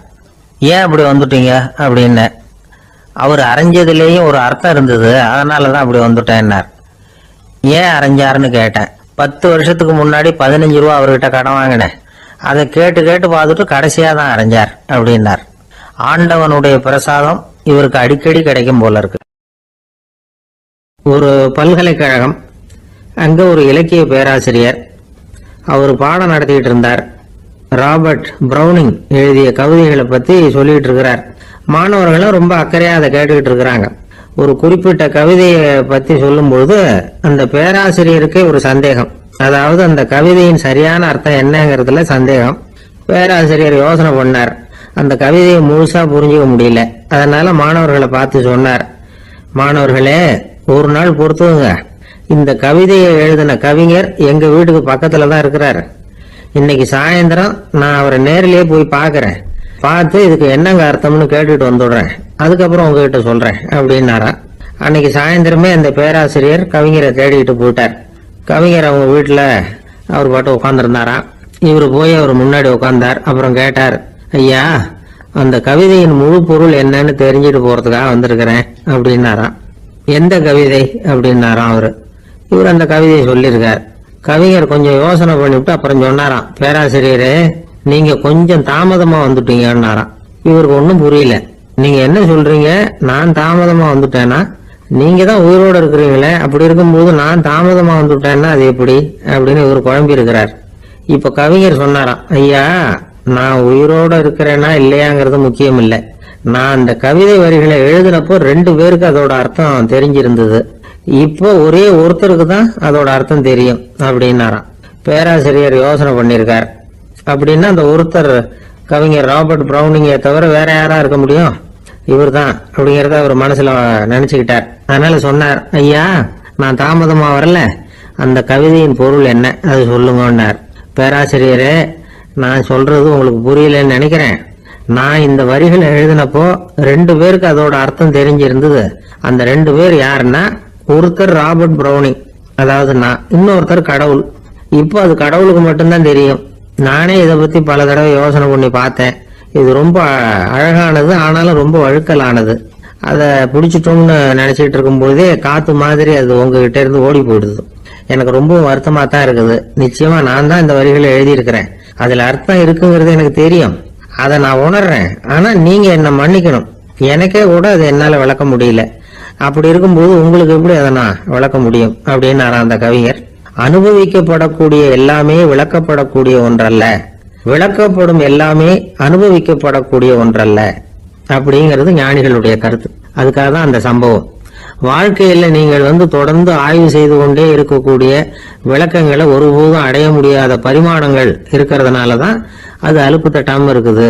உங்களால நிறைய அனுபவிக்க முடியும், இருந்தாலும் நீங்கள் அனுபவித்து அறிந்த விஷயங்கள் கூட வார்த்தைகளால விளக்கப்பட முடிவதில்லை அப்படிங்கிறது பெரியோர் சிந்தனை. இதெல்லாம் ஒரு பக்கம் இருக்கட்டும். நமக்கு தெரிஞ்ச பேராசிரியர் ஒருத்தர் 1 மணி நேரம் ரொம்ப விவரமா வகுப்பு எடுத்தார். கடைசியா சொன்னார், மாணவர்களே, ரொம்பவும் எளிமையா விளக்கமா எல்லா விவரமும் சொல்லி இருக்கிறேன். அதனால இதுல உங்களுக்கு சந்தேகம் வர்றதுக்கு வாய்ப்பே இல்லை. இருந்தாலும் கேட்க வேண்டிய கடமை கேட்கிறேன். இது வரைக்கும் நடத்தினதுல யாருக்காவது ஏதாவது சந்தேகம் உண்டா அப்படின்னு கேட்டாராம். எனக்கு ஒரே ஒரு சந்தேகம் தான் சார் அப்படின்னு எழுந்திரிச்சு நிக்கிறான் ஒருத்தன். என்னன்னு கேட்டாராம். இது வரைக்கும் நீங்க என்ன பாடம் சார் நடத்துனீங்க அப்படின்னானா அவன். அம்மாக்காரங்களுக்கு அடிக்கடி ஏற்படுற கவலை ஒண்ணு உண்டு. அதாவது குழந்தை சரியா சாப்பிட மாட்டேங்குதே அப்படிங்கிற கவலை. இவங்கெல்லாம் ஒரு விஷயத்த நல்லா புரிஞ்சுக்கணும். குழந்தைகள்ங்கிறவங்க பெரியவங்க மாதிரி இல்லை. அவங்க கடிகாரத்துல மணியை பார்த்துட்டு சாப்பிடுறதுக்கு உட்கார்ற ரகம் கிடையாது. பசிச்சா சாப்பிடுவாங்க, இல்லைன்னா விளையாடுவாங்க அல்லது தூங்குவாங்க. அது புரியாம அவங்கள கட்டாயப்படுத்தி அல்லது மிரட்டி சாப்பிட வைக்கிறது ரொம்ப தப்பு. ஒரு 8 மாச குழந்தைக்கு 3 மணி நேரத்துக்கு ஒரு தடவை பசிக்கும். அந்த நேரம் பார்த்து சாப்பாடு கொடுத்தா அடம் பண்ணாம அது பாட்டுக்கு சாப்பிட்றோம். அதே குழந்தைக்கு 1 வயசு ஆகிறப்போ 4 மணி நேரத்துக்கு ஒரு தடவை பசிக்கும். இந்த வயசுல இயற்கையாவே பசி குறைஞ்சிருக்கும். அது புரியாம என் குழந்தை முன்னாடி மாதிரி இப்ப சரியா சாப்பிட மாட்டேங்கிறான் அப்படின்னு சில பேர் டாக்டர் கிட்ட போய் சொல்லிக்கிட்டு இருப்பாங்க. இன்னொரு விஷயம், ஒரு குழந்தைக்கு வயசு அதிகமாகிற வேகத்துக்கு உடம்பு எடையும் அதிகமாகிக்கிட்டே போவாது. உடம்பு எடை அதிகமாகிற வேகம் குறைஞ்சிக்கிட்டே வரும். 6 மாச குழந்தைக்கு ஒரு வாரத்துல 150 கிராம் எடை கூடும். ஒரு வயசுல வாரத்துக்கு 71 கிராம் எடை கூடும். இது புரியாம அதிகமா சாப்பாட்டை கொடுத்து குழந்தைய கஷ்டப்படுத்தக்கூடாது. ஏன்னா அளவுக்கு மீறின உணவு அஜீரணத்தை உண்டு பண்ணிவிடும். குழந்தைக்கு ஒரு தட்டுல கொஞ்சமா ஆகாரத்தை வச்சு கொண்டுட்டு போய் கொடுக்கணும். மலை மாதிரி குவிச்சு வச்சா அதை பார்த்ததுமே பசி அடங்கி போயிடும். அடிச்சு மிரட்டி பயமுறுத்தி குழந்தைய சாப்பிட வைக்கிற பழக்கம் இருக்கு பாருங்க, அதுக்கு ஃபுட் ஃபோர்சிங் அப்படின்னு பேரு. இப்படி பண்ணுனா குழந்தைக்கு சாப்பாட்டுல விருப்பம் குறைஞ்சிரும், அதை கண்டாவே வெறுக்க ஆரம்பிச்சிரும். அது மாதிரி உளம் சார்ந்த பசி குறைவு, சைக்கோஜெனிக் அனோரெக்சியா, அது ஏற்படுமா. சாப்பாடுங்கிறதே ஒரு தண்டனை மாதிரி தோணும். குழந்தைகளுக்கு பிடிச்ச மாதிரியான ஆகாரத்தை கொடுக்கணும். சத்து அதிகம் இருக்குங்கிறதுக்காக அதுக்கு பிடிக்காத ஆகாரத்தை கொடுத்து கட்டாயப்படுத்தக்கூடாது. குழந்தைகளுக்கு 2 வயசு ஆகிறப்போ இயற்கையாவே எதிர்மறை குணம் உண்டாகும். அதாவது அந்த எதிர்மறையா பேசுறது, இது மாதிரி சமயங்கள்ல நாம என்ன சொல்றோமோ அதுக்கு நேர்மாறா நடந்துக்கும். ஏட்டிக்கு போட்டி, சாப்பிட சொன்னா விளையாட போவோம், விளையாட சொன்னா சாப்பாடு கேட்கும். இதை புரிஞ்சுக்கிட்டு நடந்துக்கணும். குழந்தை சொன்ன பேச்சை கேட்கலேன்னு கோவப்படக்கூடாது. குழந்தை வளர வளர பிடிவாத குணம் வர்றது சகஜம். கேட்டதை வாங்கி கொடுத்தாதான் சாப்பிடுவேன் அப்படின்னு பிடிவாதம் பண்ணும். வாங்கி கொடுத்து விடுறதுதான் உத்தமம். நீங்களும் அதுகிட்ட பிடிவாதம் பண்ணிட்டு இருக்க கூடாது.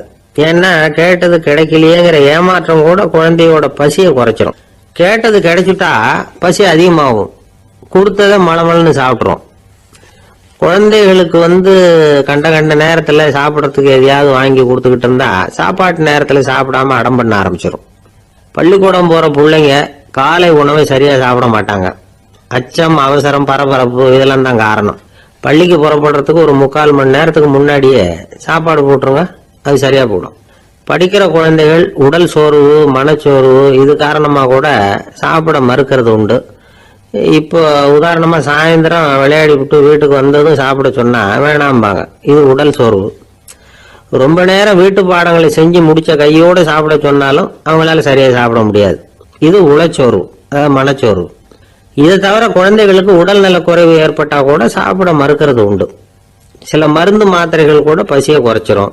அதனால சரியா தெரிஞ்சுக்கிட்டு குழந்தைகளை சாப்பிட வைக்கணும். அது புரியாம கையில சாப்பாட்டு தட்டை வச்சுக்கிட்டு குழந்தைகளை விரட்டிட்டு அலையக்கூடாது. ஒரு சின்ன பையன் சொன்னான், எங்க அம்மா சாப்பாடு போடுறது தெரிஞ்சா நான் உடனே வீட்டை விட்டு வெளியில ஓடி போடுவேன் அப்படின்னா. ஏன் அப்படி பண்றேன்னு கேட்டோம். எங்க அப்பா கூட அது மாதிரிதான் சார் பண்ணுவார் அப்படிங்கிறான். பந்திக்கு முந்தர ஆசாமிகள் நம்மள பல பேர் உண்டு. அப்படி முந்தறதுக்கு கூட முயற்சி பண்றவங்க நிறைய பேர் இருக்கிறாங்க. இதுல என்ன ஒரு விஷயம்னா, பந்திக்கு முந்தறது கூட தப்பு இல்லை. ஆனா அப்படி ஒரு விருந்துல ஆளா போய் உட்காந்து சாப்பிட்டா கூட வெளியில வர்றப்ப என்ன பெரிய விருந்து வச்சுட்டான், சாம்பார்ல உப்பு இல்லை, ரசத்துல காரம் இல்லை அப்படின்னு குறை சொல்லிட்டே வர்றது இருக்கு பாருங்க, அது சரியில்லை, நாகரிகமும் இல்லை. கல்யாண பத்திரிகையில என்ன போட்டிருக்குது, என் பொண்ணுக்கும் இன்னார் பையனுக்கும் கல்யாணம், எல்லாரும் குடும்பத்தோட வந்திருந்து மணமக்கள் ஆசீர்வதிக்கணும், இப்படித்தானே போட்டிருக்கோம். குடும்பத்தோட விருந்து சாப்பிட்டு சாப்பாடு எப்படி இருக்குன்னு அபிப்பிராயம் சொல்லிவிட்டு போங்க அப்படின்னா போட்டிருக்கு கல்யாண பத்திரிகையில. ஒருத்தர் வீட்டு விசேஷத்துக்கு போயிருக்கோம்னா எவ்வளவோ அசௌகரியங்கள் நமக்கு ஏற்படலாம். ஏராளமான கூட்டம் வந்திருக்கும். எல்லாரையும் அவங்க தனித்தனியா கவனிச்சுக்கிட்டு இருக்க முடியாது. நாம தான் அனுசரிச்சு நடந்துக்கணும். நாமளா போய் வாழ்த்த வேண்டியவங்களை வாழ்த்தி விட்டு சேரணும். அதை விட்டுட்டு பத்திரிக்கை கொடுத்தானேன்னு போனேன், கவனிப்பே சரியில்லை அப்படின்னு புலம்பிக்கிட்டு இருக்கக்கூடாது. ஒரு விருந்துக்கு போனா அங்க எப்படி நடந்துக்கணும் அப்படிங்கறத பத்தி கூட அனுபவசாலிகள் சில விவரங்கள்லாம் சொல்லியிருக்கிறாங்க. இந்த காலத்துல கல்யாணம், பிறந்த நாள், அது இதுன்னு நிறைய விருந்துகள் நடக்குது. அதெல்லாம் எதுக்காக? மனித உறவுகளை வளர்த்துக்கிறதுக்காக தான், வேற எதுக்கு? ஒரு விருந்துக்கு போனா அமைதியா பொறுமையா போய் உட்காரணும். அடிச்சு பிடிச்சிக்கிட்டு இடத்த பிடிக்க போறேன் அப்படின்னு நிற்கக்கூடாது. முதல் பந்தி நடந்துகிட்டு இருந்தா அது முடிஞ்சு இலை எடுத்து சுத்தம் பண்ணதுக்கு அப்புறம் போய் உட்கார்றது தான் நாகரீகம். இலை எடுக்கிறதுக்கு முன்னாடி அங்க போய் உட்காந்தா நல்லா இருக்காது. நீங்க சாப்பிட்டுட்டு உட்காந்துருக்கீங்களா, சாப்பிட்றதுக்கு உட்காந்துருக்கீங்களா, பாக்குறவங்களுக்கு சந்தேகம் வந்துடும். அதே மாதிரி இலையில எல்லா ஐட்டமும் பரிமாறினதுக்கு அப்புறம் சாப்பிட ஆரம்பிக்கணும். ஒவ்வொரு ஐட்டமா வைக்க வைக்க நாம பாட்டுக்கு எடுத்து உள்ள தள்ளிட்டே இருந்தோம்னா எதை வச்சோம் எதை வைக்கலன்னு பரிமாறினவரே குழம்பி போடுவார். ஏன்னா எப்போ பார்த்தாலும் இலை காலியாவே இருக்கும். சாப்பிட்றப்போ உங்க சாப்பாட்டையே நீங்க கவனிக்கணும். அடுத்தவங்க இலையில என்ன இருக்கு, பக்கத்துல இருக்கிறவர் எதை அதிகமா சாப்பிட்றார், இதெல்லாம் நமக்கு என்னத்துக்கு? எல்லாரும் சாப்பிட்டு முடிக்கிற வரைக்கும் பொறுமையா இருக்கிறது தான் நல்லது. நீங்க மட்டும் திடீர்னு பாதியில் எழுந்திரிச்சு பக்கத்துல இருக்கிறவங்களுக்கு சங்கடமா இருக்குமேங்கிறதெல்லாம் யோசிக்காம நீங்க பாட்டு எழுந்திரிச்சு போகக்கூடாது. பக்கத்துல உள்ளவங்க உங்களை எழுந்திரிக்க சொன்னா எழுந்திரிச்சு போகலாம். விருந்துகள்ல சாப்பாட்டை வீணாக்குறதே ஒரு நாகரிகமா போட்டுது. இந்த காலத்துல சாப்பாட்டுக்கே கஷ்டப்பட்டுக்கிட்டு பல பேர் இந்த உலகத்துல இருக்கிறப்போ சாப்பாட்டை வீணாக்குறது எவ்வளவு பெரிய மோசம்ங்கிறத நினைச்சு பார்க்கணும். வேணுங்கிற அளவுக்கு கேட்டு வாங்கி சாப்பிடுறது தான் முறை. விருந்துல இந்த பஃபே அப்படின்னு சொல்லி ஒரு முறை சொல்றாங்கல்ல, அதாவது உணவு வகைகளை எல்லாம் பொதுவா ஒரு இடத்துல வச்சுடுறது, நமக்கு தேவையானதை நாமே எடுத்து ஒரு தட்டுல போட்டுக்கிட்டு சாப்பிட வேண்டியது. இதுல கூட சில பேர் தேவைக்கு அதிகமா எடுத்து போட்டுக்கிட்டு வீணாக்குறாங்க. சில சமயம் கடைசியா சாப்பிட போறவங்களுக்கு எல்லா ஐட்டமும் கிடைக்காம போகலாம். அதை போய் பெருசு பண்ணிட்டு இருக்க கூடாது. என்ன சார் இந்த அளவுக்கு கூட நாகரிகம் தெரியாம இருக்கிறோம், இதை போய் பெருசா சொல்ல வந்துட்டீங்களே அப்படின்னு நினைக்கலாம். ஒருத்தர் 2 பேருக்கு இந்த விவரம் தேவைப்படலாம். அவங்க காதலே இது வேட்டுமேங்கிறதுக்காக தான் இது. ஒரு பெரிய கல்யாண விருந்து நடந்துகிட்டு இருந்தது. விருந்து மண்டபத்து வாசல்ல ஒருத்தர் நின்றுகிட்டு வர்றவங்களையெல்லாம் ரொம்ப மரியாதையா வணங்கி உள்ள அனுப்பி வச்சுக்கிட்டு இருந்தார். எப்படி தெரியுமா? வர்றவங்க கையெல்லாம் பிடிச்சி முத்தம் கொடுத்து அதுக்கப்புறம் உள்ள அனுப்பி வச்சுக்கிட்டு இருந்தாராம். கூட்டம்லாம் முடிஞ்சதுக்கு அப்புறம் அவர்கிட்ட போய் கேட்டிருக்கிறாங்க, சார் நானும் எவ்வளவோ விருந்துகளுக்கு போயிருக்கிறேன், இருந்தாலும் இவ்வளவு மரியாதையா வர்றவங்க கைக்கெல்லாம் முத்தம் கொடுத்து வரவேற்கிறத இங்கதான் பாக்குறேன் அப்படின்னு சொன்னாங்க. அதுக்கு அவரு சொன்னார், அட போங்க சார், நான் முத்தம் கொடுக்கல, முந்தின பந்திக்கு சாப்பிட்டவங்களே அடுத்த பந்திக்கும் வர்றாங்களான்னு மோந்து பார்த்து அனுப்பி வச்சுக்கிட்டு இருந்தேன் அப்படின்னார். ஒரு ஊர்ல ஒரு ராஜா இருந்தார். பெரிய அரண்மனையில தான் இருக்கிறார். எல்லா வசதியும் இருந்தது. இருந்தாலும் அவர் எல்லாரும் சொல்றது எப்படி தெரியுமா, பிச்சைக்கார ராஜா. அப்படி ஒரு பேர் அவருக்கு நிலைச்சு போச்சு. ஜனங்களும் சரி மற்ற தேசங்கள்ல உள்ளவங்களும் சரி அவர் அந்த பேர் சொல்லியே குறிப்பிடுறது வழக்கமா போட்டுது. இது அவருக்கு ரொம்ப கவலையா போச்சு. என்ன இது, நம்மளை தேடி வர்றவங்களுக்கெல்லாம் நாம சோறு போடுறோம், நம்ம புகழ்ந்து பாடல் ஏற்றி கொண்டு வர்ற புலவர்களுக்கெல்லாம் அவங்க எப்படி வந்தாலும் ஒருவேளை சோறு போடணுங்கிறது உத்தரவு. இவ்வளவுலாம் செஞ்சும் நம்மளை போய் பிச்சைக்கார ராஜான்னு எல்லாரும் சொல்றாங்களே, அது எதுக்காக அப்படி சொல்றாங்க? இதுதான் ராஜாவுக்கு குழப்பம். சரி, இதை பத்தி நம்ம அமைச்சர்கள் கிட்ட கேட்கலாமா அப்படின்னு யோசனை பண்ணார். இந்த விஷயத்த போய் அவங்க கிட்ட எப்படி கேட்கறதுன்னு அவருக்கு தயக்கமா இருந்தது. கௌரவ குறைச்சலா தெரிஞ்சது அவருக்கு. சரி, சாதாரண குடிமக்கள் கிட்ட இதை பத்தி கேட்கலாமா அப்படின்னு யோசனை பண்ணார். கேட்கலாம், ஆனா அவங்க யாரும் ராஜா முன்னாடி நின்று தைரியமா பேசக்கூடிய அளவுக்கு இல்லை. ராஜாவோட குழப்பம் நாளுக்கு நாள் அதிகமா போச்சு. கடைசியா அவர் ஒரு முடிவுக்கு வந்தார். அதாவது இதை பத்தி ஒரு பிச்சைக்காரங்கிட்டே கேட்டு பார்த்துட்டா என்ன, இதுதான் அவர் பண்ண முடிவு. உடனே மாறு வேஷம் போட்டுக்கிட்டு நகர்வலம் போனார். ஒரு பிச்சைக்காரனை கண்டுபிடிச்சார். இதை பாருப்பா, நம்ம ராஜாவை எல்லாரும் பிச்சைக்கார ராஜான்னு சொல்றாங்களே, அதுக்கு என்ன காரணமா இருக்கும் அப்படின்னு கேட்டார். அதுக்கு அவன் சொல்றான், இதுக்கான பதில இன்னும் ஒரு 30 நாள்ல சொல்றேன் அப்படின்னா. உடனே இவருக்கு சந்தோஷம். உண்மையா அவங்ககிட்ட சொன்னார், நான் வேற யாரும் இல்லை, நான் தான் இந்த நாட்டு ராஜா. இப்ப நீ என் கூடவே வந்துரு, அரண்மனையிலேயே தங்கிக்கோ, 30 நாள் கழிச்சு எனக்கு பதில் சொல்லிவிட்டு அதுக்கப்புறமா நீ போகலாம் அப்படின்னு சொல்லி அழைச்சிட்டு வந்துட்டார். அரண்மனையில ஒரு மூலையில அவன் தங்கறதுக்கு இடம் கொடுத்தார். தினம் 2 வேளையும் இவனுக்கு சோறு போடுங்க அப்படின்னு உத்தரவு போட்டார். ராஜா கொடுத்த இடத்துல போய் உக்காந்துக்கிட்டான் அந்த பிச்சைக்காரன். தினமும் அந்த அரண்மனையில நடக்கிறதையெல்லாம் கவனிச்சுட்டு வந்தான். வேளைக்கு சாப்பாடு வரும், சாப்பிட்டுக்கிட்டு இருக்கான். இப்படி 30 நாள் முடிஞ்சது. ராஜா வந்தார். என்ன, என்னோட கேள்விக்கு பதில் என்னன்னு கண்டுபிடிச்சிட்டியான்னார். கண்டுபிடிச்சிட்டேன்னா. என்ன எல்லாரும் பிச்சைக்கார ராஜான்னு சொல்றாங்களே, அது நியாயமா படுதா உனக்குன்னு கேட்டார். நியாயமா தான் படுது, சந்தேகம் இல்லாம நீங்க பிச்சைக்கார ராஜா தான். என்னதான் நீங்க வசதியோடவும் படைபலத்தோடவும் இருந்தா கூட நீங்க எங்க வர்க்கத்தை சேர்ந்த ஆசாமி தான் அப்படின்னு அடிச்சு சொல்லிவிட்டான் அந்த ஆள். எதனால் அப்படி சொல்றேன்னு கேட்டார் இவர். அரசே, ஒரு உண்மையை கண்டுபிடிச்சு சொல்றதா நான் உங்ககிட்ட சொன்னேன். நீங்க ராஜ பரம்பரைன்னா உடனே உங்க கழுத்துல கிடக்கிற முத்து மாலையை கழட்டி பரிசா கொடுத்துருப்பீங்க, பொன்னையும் மணியையும் கொடுத்துருப்பீங்க. ஆனா நீங்க அப்படி செய்யல. என்ன ஒரு மூலையில உட்கார வச்சு 2 வேளை சோறு போட சொன்னீங்க. உங்களை தேடி யாரு வந்தாலும், யாரு வந்து பாராட்டி பேசினாலும் அல்லது பிரச்சனைகளை சொன்னாலும் நீங்க செய்யற ஒரே காரியம் சோறு போடுறது தான். பிச்சைக்காரனுக்கு சோறு மட்டும்தான் உலகம். உங்க விஷயத்திலையும் நீங்க அப்படித்தான் நினைக்கிறதாக தெரியுது. நல்லா கவனிங்க. எந்த ஒரு பிரச்சனைக்கும் சோறு தான் முடிவுன்னு நினைக்கிறீங்க பாருங்க.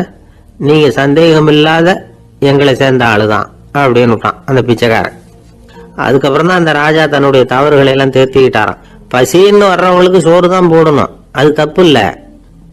பாராட்ட வர்றவங்களுக்கெல்லாம் சோத்தையே போட்டு அனுப்புனா இப்படிதான் பேர் வரும். எனக்கு தெரிஞ்ச ஒருத்தர் தினமும் யாராவது ஒருத்தரை தன் வீட்டுக்கு அழைச்சிட்டு போவார், சாப்பாடு போட்டு அனுப்புவார். முன்னறிவிப்பு இல்லாம திடீர்னு ஒரு விருந்தாளியோட வீட்டுல போய் இவர் நிக்கிறது வழக்கம். அந்த அம்மாவும் இவருக்காக தயார் பண்ணி வச்சிருந்ததை இவர் அழைச்சிட்டு வந்திருக்கிற விருந்தாளிக்கு போட்டுருவாங்க. விருந்தாளி சாப்பிட்டுட்டு போனதுக்கு அப்புறம் இவர் மனைவி கிட்ட உனக்கு சிரமம் வேணாம் அப்படின்னு சொல்லிவிட்டு பக்கத்துல உள்ள ஒரு ஹோட்டலுக்கு போய் காசு கொடுத்து சாப்பிட்டுட்டு வந்துருவார். பல நாள் இப்படி நடக்கும். ஒரு நாள் அவரை தனியா கூப்பிட்டுக்கிட்டு போய் ஏன் இப்படி பண்றீங்கன்னு கேட்டோம். அதுக்கு அவர் சொல்றாரு, எங்க வீட்டு சாப்பாட்டுல இருந்து தப்பிக்கிறதுக்கு எனக்கு வேற வழி எதுவும் தெரியல சார், அதனாலதான் இப்படி பண்ணிட்டு இருக்கிறேன் அப்படின்னார் ரொம்ப பரிதாபமா. ஒருத்தன் எப்படி நடந்துக்கிறாங்கிறத வச்சுதான் அந்த ஆளு எப்படிங்கிறத நாம முடிவு பண்றோம். ஆளுமைன்னு சொல்றோம்ல, அதுக்கு சூழ்நிலைகளை ஆளுகின்ற தன்மை அப்படின்னு விளக்கம் கொடுக்கிறார் ஒரு உளவியல் நிபுணர். சரி, ஒரு மனிதனுடைய ஆளுமையை உருவாக்குகிற விஷயங்கள் என்னென்ன? பிறப்பு, வளர்க்கப்பட்ட விதம், படிப்பு, நண்பர்கள், சமுதாயம், இப்படி நிறைய உண்டு. ஆளுமையின் அடிப்படையில் சில மனநோய்கள் உண்டாகுது. அதெல்லாம் என்னென்னங்கிறத தெரிஞ்சு வச்சுக்கிட்டோம்னா நம்ம கூட இருக்கிறவங்களை அடையாளம் கண்டுபிடிக்கிறது அது ரொம்ப உபயோகமா இருக்கும். ஃப்ரெனாய்டு ஆளுமை அப்படின்னு ஒண்ணு. இந்த கோளாறு உள்ளவங்க எப்படி இருப்பாங்க தெரியுமா? அதிக உணர்ச்சி, சந்தேகம், பொறாமை இதெல்லாம் அதிகமா இருக்கும். வளைஞ்சு கொடுக்க மாட்டாங்க. அடுத்தவங்களோட இணக்கமான உறவு இருக்காது. அவங்க செய்யற தப்புக்கெல்லாம் அடுத்தவங்களை குறை சொல்லிட்டு இருப்பாங்க. இது ஒரு ரகம். அடுத்தது ஸ்கிசாய்டு ஆளுமை அப்படின்னு சொல்றாங்க. இந்த கோளாறு உள்ளவங்க அடுத்தவங்களோட பழக கூச்சப்படுவாங்க. சின்ன வயசுலேயே இது ஆரம்பமாயிடுது. பகல் கனவுலேயே சஞ்சரிப்பாங்க. அவங்களுடைய விரோதம், கோபம் இதை கூட வெளியில காட்டிக்க முடியாம இருப்பாங்க.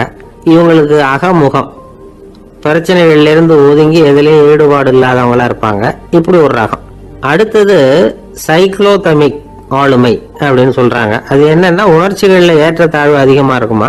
சில சமயம் பார்த்தா மகிழ்ச்சியா இருப்பாங்க, சில சமயம் சோகமா உட்கார்ந்துருப்பாங்க.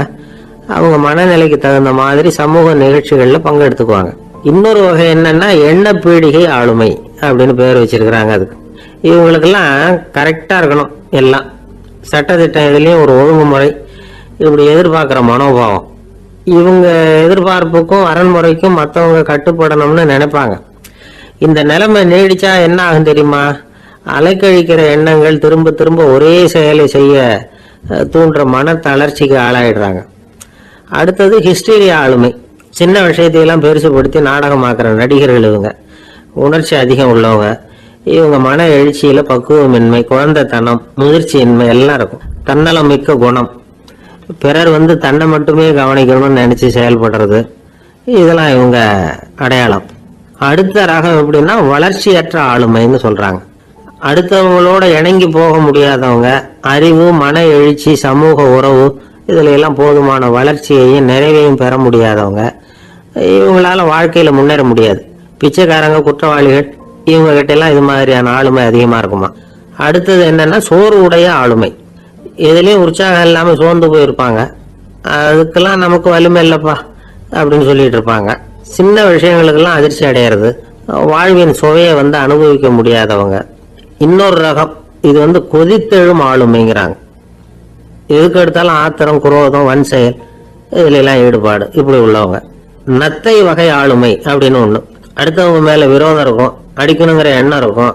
ஆனா அதை அப்படியே வெளியில காட்டாம அதே சமயம் அமைதியான முறையில வெறுப்பை வெளிக்காட்டுற ரகம். இவங்கெல்லாம் பேசாம கம்முன்னு இருந்துகிட்டே நினைச்சதை நிறைவேற்றிடுவாங்க. முன்ஜாக்கிரதை ஆளுமை அப்படின்னு ஒரு ரகமா. பாதுகாப்பின்மை, சந்தேகம், முழுமையின்மை, அறவேக்காட்டுத்தனம் இந்த மனப்போக்கு அதிகமா இருக்கிறதுனால அகம்பாவம், புடிவாதம், எச்சரிக்கை எல்லாம் அளவுக்கு மீறி இருக்கும். இதுவரைக்கும் நாம பேசிக்கிட்டு இருந்த ஆளுமை பண்புகள் அளவுக்கு அதிகமா போயிட்டுதுன்னா ஆளுமை கோளாறுகள் ஏற்படும். அதன் அடிப்படையில மனவியாதிகள் வருமா. அதனால இணக்கமான எல்லாரும் விரும்புகிற இயல்பான ஆளுமையை பெறுவதற்கு நாம முயற்சி செய்யணும் அப்படிங்கிறது மனோதத்துவ நிபுணர்களுடைய ஆலோசனை. ஒருத்தர் ஒரு மனோதத்துவ டாக்டரை தேடிட்டு வந்தாராம். டாக்டர், எனக்கு மனசுல ஏதோ வியாதி, ஆளுமை கோளாறு, அதாவது எனக்கு சீக்கிரமா செத்து போனா தேவையில்லைன்னு தோணுது அப்படின்னாராம். உடனே அந்த டாக்டர், சரி அப்படின்னா இங்கே இருங்க, நான் வைத்தியம் பார்க்கறேன் அப்படின்னாராம். ஆபீஸ் முடிஞ்சு வீட்டுக்கு போற சமயத்துல ஒருத்தர் கடைக்கு போய் ஸ்வீட் வாங்கினார். சரி, வீட்டுக்கு பிள்ளைங்களுக்கு தான் வாங்கிட்டு போறார் அப்படின்னு மற்றவங்க நினைச்சாங்க. அவரு அப்படி செய்யல. அந்த இடத்துலயே பொட்டலத்தை பிரிச்சார். திருட மாதிரி அப்படியே சுத்தி ஒரு தரம் பார்த்துக்கிட்டார். யாரும் தெரிஞ்சவங்க இல்லைங்கிறத முடிவு பண்ணிட்டு அவசரமா அதை அப்படியே போட்டு மூழ்கிவிட்டு கையை தொடச்சிக்கிட்டு நல்ல பிள்ளை மாதிரி நடந்து போக ஆரம்பிச்சிட்டார். அவர் யாருன்னா, அவரோட பிரச்சனை எல்லாருக்கும் தெரியாது, சில பேருக்கு தான் தெரியும். அதாவது அவர் உடம்புல சர்க்கரை இருக்குன்னு டாக்டர் சொல்லிவிட்டாராம். அதனால வீட்டில் சர்க்கரையே இவர் கண்ணில் காட்டுறதில்ல. அதனால இவர் யாரு கண்ணிலையும் படாமல் இப்படிப்பட்ட வேலைகள்லாம் செய்கிறது வழக்கம். யாருக்கும் தெரியாமல் இப்படி ஸ்வீட்டை வாங்கி சாப்பிட்டுட்டு அவர் பாட்டுக்கு போயிடுறது. இப்படிப்பட்டவங்களுக்கெல்லாம் கொஞ்சம் ஆறுதலான தகவல் இன்னைக்கு. அது என்னன்னா, நாம் சாப்பிட்ற சர்க்கரைக்கும் நம்ம உடம்புல உள்ள சில கோளாறுகளுக்கும் அப்படி என்னதான் சம்பந்தம் இருக்குது. இதை பற்றி சமீபத்தில் சில ஆராய்ச்சிகள்லாம் நடந்திருக்குது. ஏன்னா சர்க்கரைன்னாவே விஷம் மாதிரி அதை பார்க்குறவங்களும் சில பேர் உண்டு. சின்ன பிள்ளைங்களுக்கு வயத்தில் பூச்சி உண்டாகிறதுல இருந்து பெரியவங்களுக்கு நீரிழிவு வர்ற வரைக்கும் எல்லாத்துக்கும் சர்க்கரை தான் காரணம்னு சொல்லிட்டு இருக்கிறோம். ஆனால் அந்த அளவுக்கு பயப்பட வேண்டிய அவசியம் இல்லை அப்படின்னு சொல்கிறாங்க. சர்க்கரை வியாதி, இருதய நோய், பித்த நீர்ப்பை நோய், இதெல்லாம் சில நோய்கள்லாம் நாம் சாப்பிட்ற சர்க்கரைக்கும் தொடர்பு இருக்குன்னு நினைக்கிறோம். ஆனால் அப்படி சம்பந்தம் உண்டுங்கிறதுக்கு போதுமான அளவுக்கு ஆதாரம் இல்லை அப்படிங்கிறாங்க ஆராய்ச்சியாளர்கள். ஒரே ஒரு சம்பந்தம் தான் உறுதியாக இருக்குதான். அதுவும் இந்த பல் சிதைவு அப்படின்னு இருக்கு இல்லையா, அந்த சர்க்கரை சாப்பிட்றதுக்கும் இந்த பல் சிதைவுக்கும் சம்பந்தம் இருக்கு அப்படிங்கிறத மட்டும் உறுதியாக சொல்கிறாங்க. சர்க்கரைன்னா நாம் சாப்பிட்ற ஜீனி மட்டும் இல்லை, பழம், காய்கறி, பால், தேன் இப்படி எல்லாத்துலேயும் அது இருக்குது. கேரட்டு கொடுக்குற சத்துல 88% சர்க்கரை, ஆப்பிள் கொடுக்குற சக்தியில் 95% சர்க்கரை. இது ஜீனி சர்க்கரை, இது ஆப்பிள் சர்க்கரை அப்படிங்கிற வித்தியாசம்லாம் உடம்புக்கு கிடையாது.